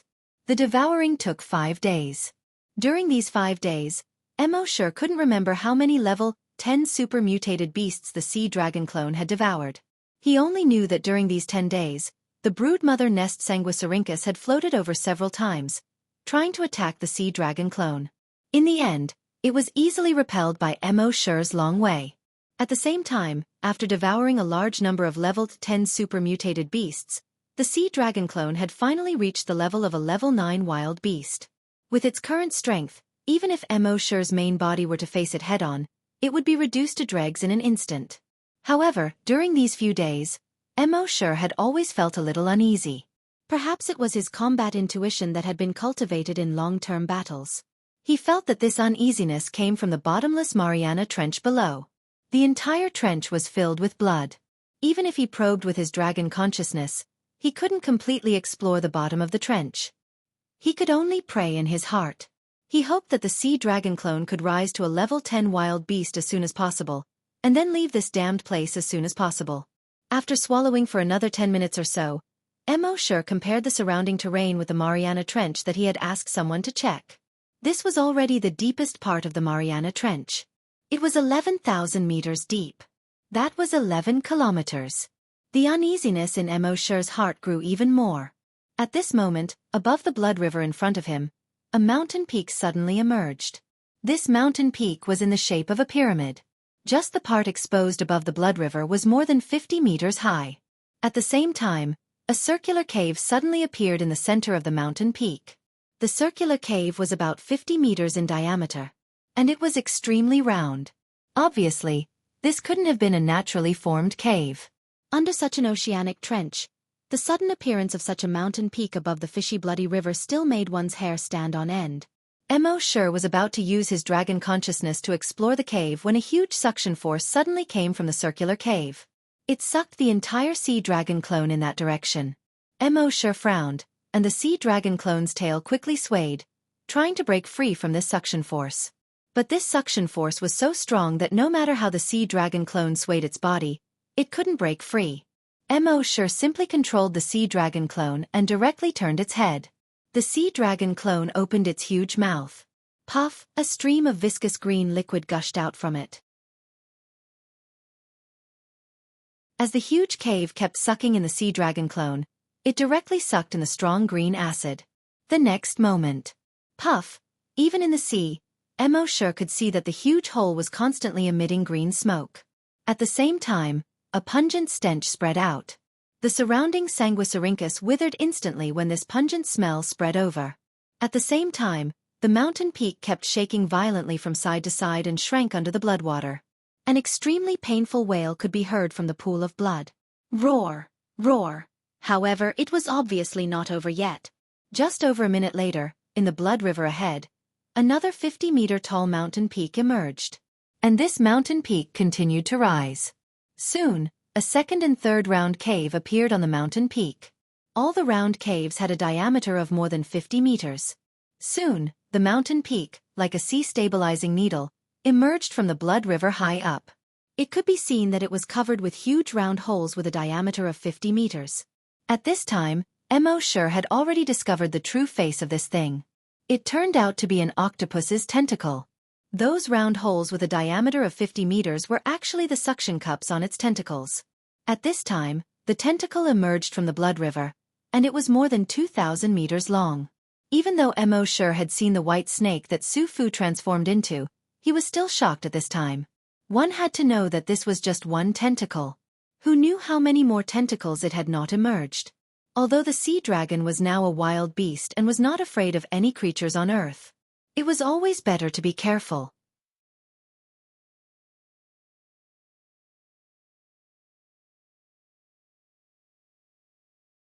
Chapter 2:15. That huge tentacle was 2,000 meters tall. Seeing this, Wuxia controlled the sea dragon clone to move up. It wasn't that he was afraid. With the current strength of the sea dragon clone, it was invincible on Earth. However, with his usual life, it was better to be careful before he figured out what was going on. However, just as he was controlling the sea dragon clone to move up, an undercurrent suddenly surged quickly in the dark bottom of the sea. Even though the sea dragon's body had now reached 190 meters. At this time, it was still involuntarily moved more than 500 meters to the side by this undercurrent. Looking back, he saw more than 50 tentacles stretching out from the bottom of the blood river. Each tentacle was more than 2,000 meters long. They were like more than 50 thick pythons, swimming toward the sea dragon clone. Emosure thought to himself, "What AF** King Big Octopus?" Then, he controlled the sea dragon clone and directly released the pressure of a level 9 wild beast. The 50 or so tentacles that were attacking the sea dragon clone suddenly froze. Then, as if they had been electrocuted, they began to tremble. Then, they quickly shrank down into the blood river.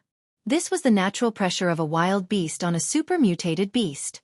Then the sea dragon clone opened its cave-like mouth and roared, "Roar, roar!" At the bottom of the blood river, dozens of 2,000-meter-long tentacles stretched out again. But this time, it didn't attack the sea dragon clone. Instead, it raised the dozens of tentacles like a human surrendering. At the same time, its body also revealed the blood river. Just as Emosure had guessed, this was a super-mutated octopus. It had lived at the bottom of the sea for who knew how many years. It happened to encounter the mutation of the virus X and grew into its current form. If it weren't for the invisible restrictions on Earth, it would have been a wild beast by now.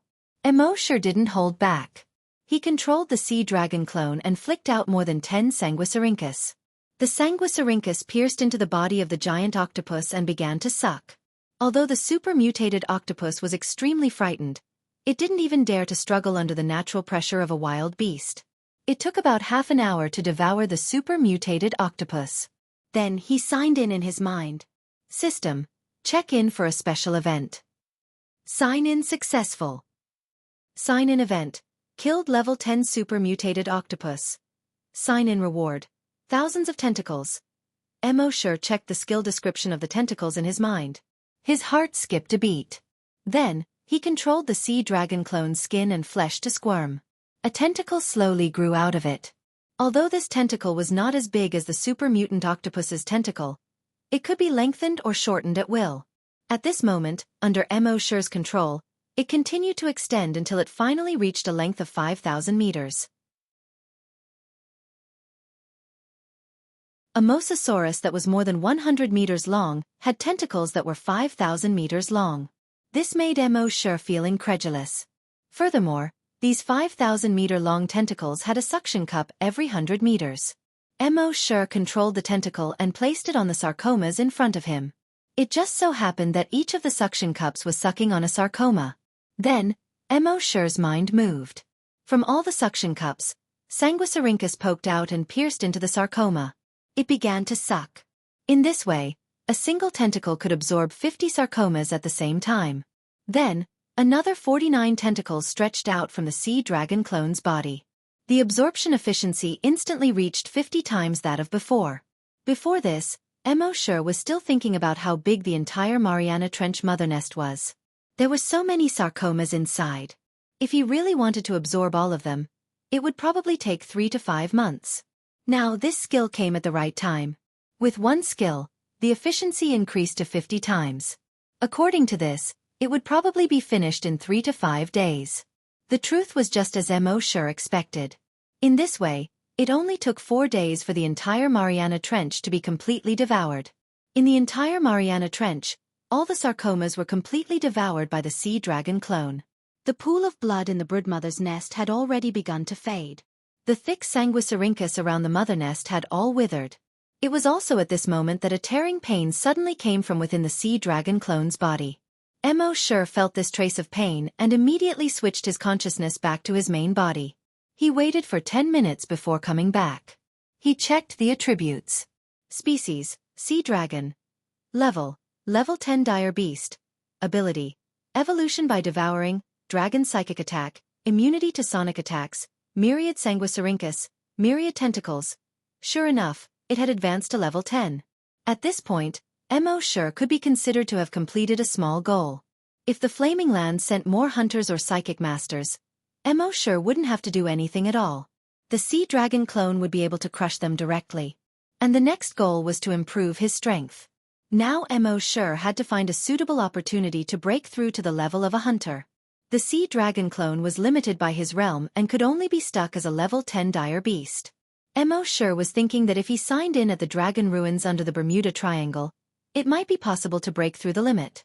At that time, he would become a hunter and the sea dragon clone would become a strong dire beast. Wouldn't that be perfect?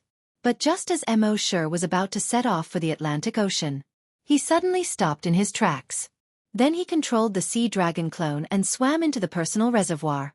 The next moment, his consciousness had returned to base C1.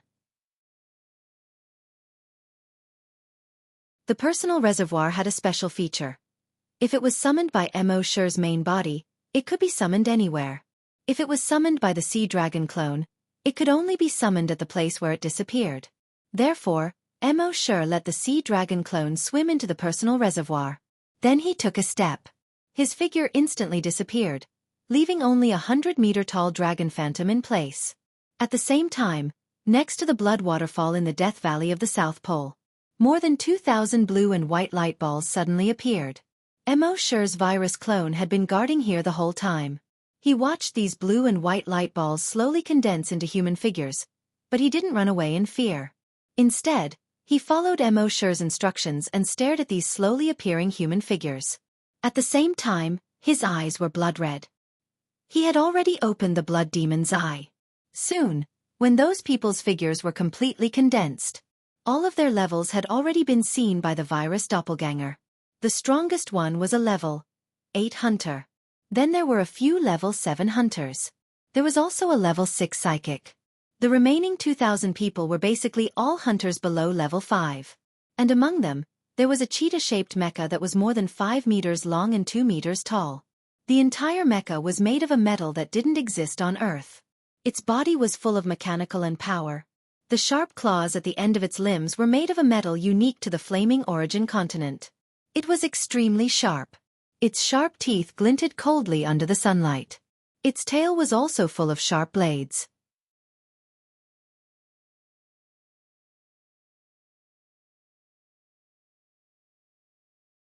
Chapter 2:16.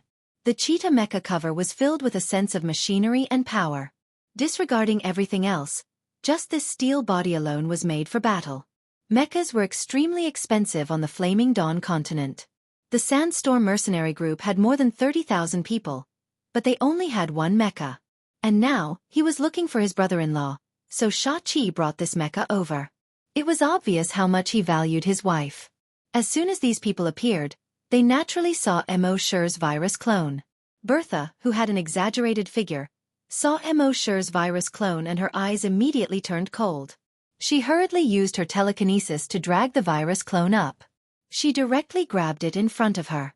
A murderous aura appeared between her eyebrows. Her voice was as cold as iron. "Speak, did you see my brother?" The virus clone didn't speak.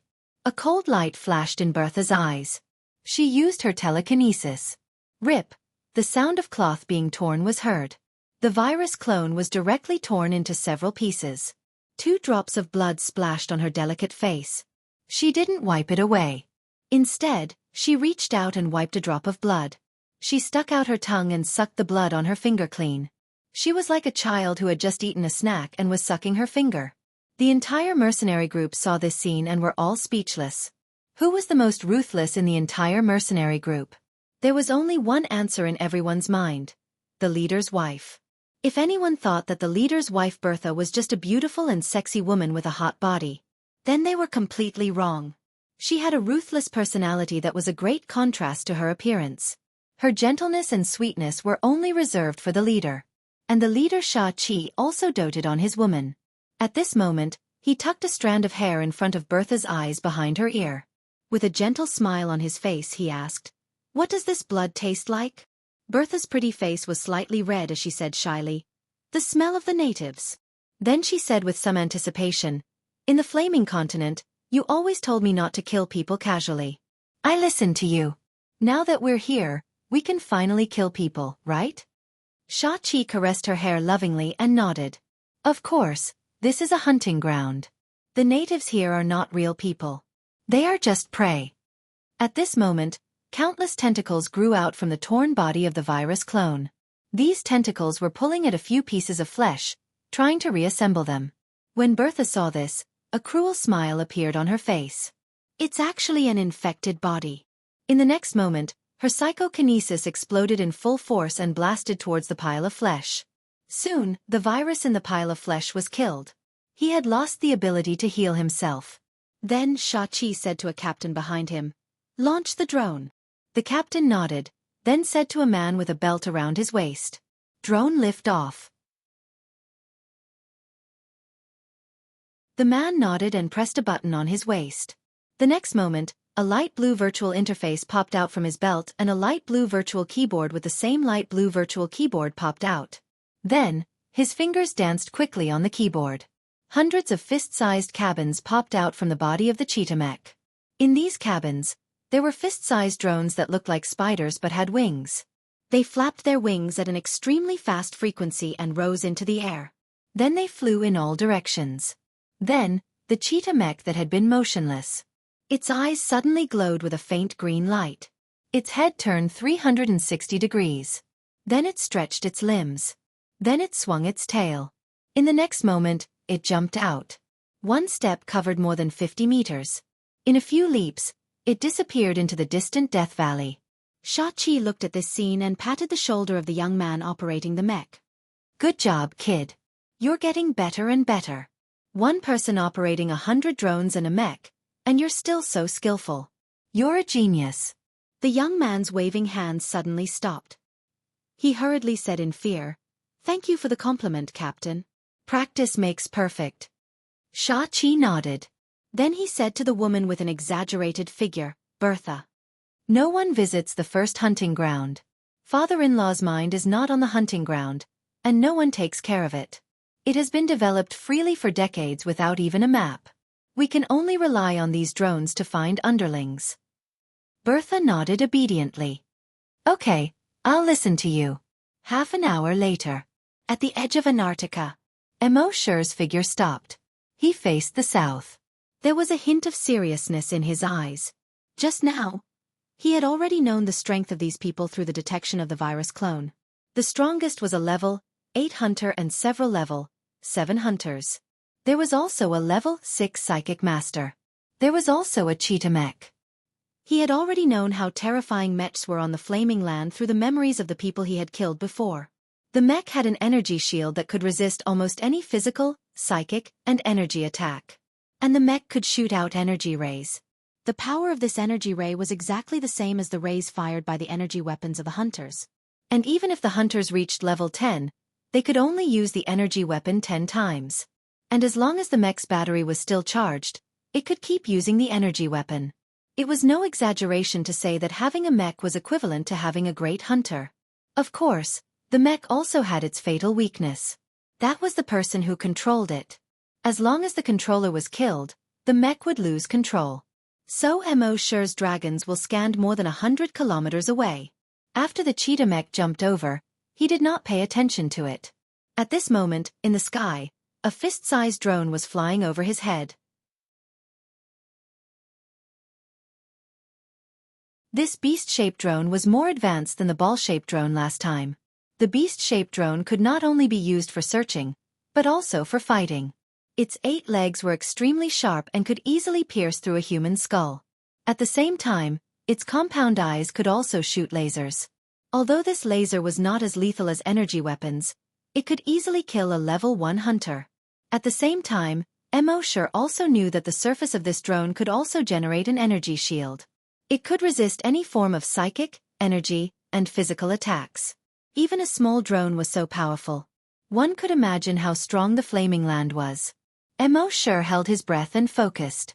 His clothes and skin had completely turned into the same color as the snow on the ground. At the same time, he buried himself deep in the snow to avoid the drone's search and thermal imaging. You're tuning in to the Xiaofan's Wuxia Tales YouTube channel. Don't forget to subscribe and join us on this journey to catch the most captivating stories.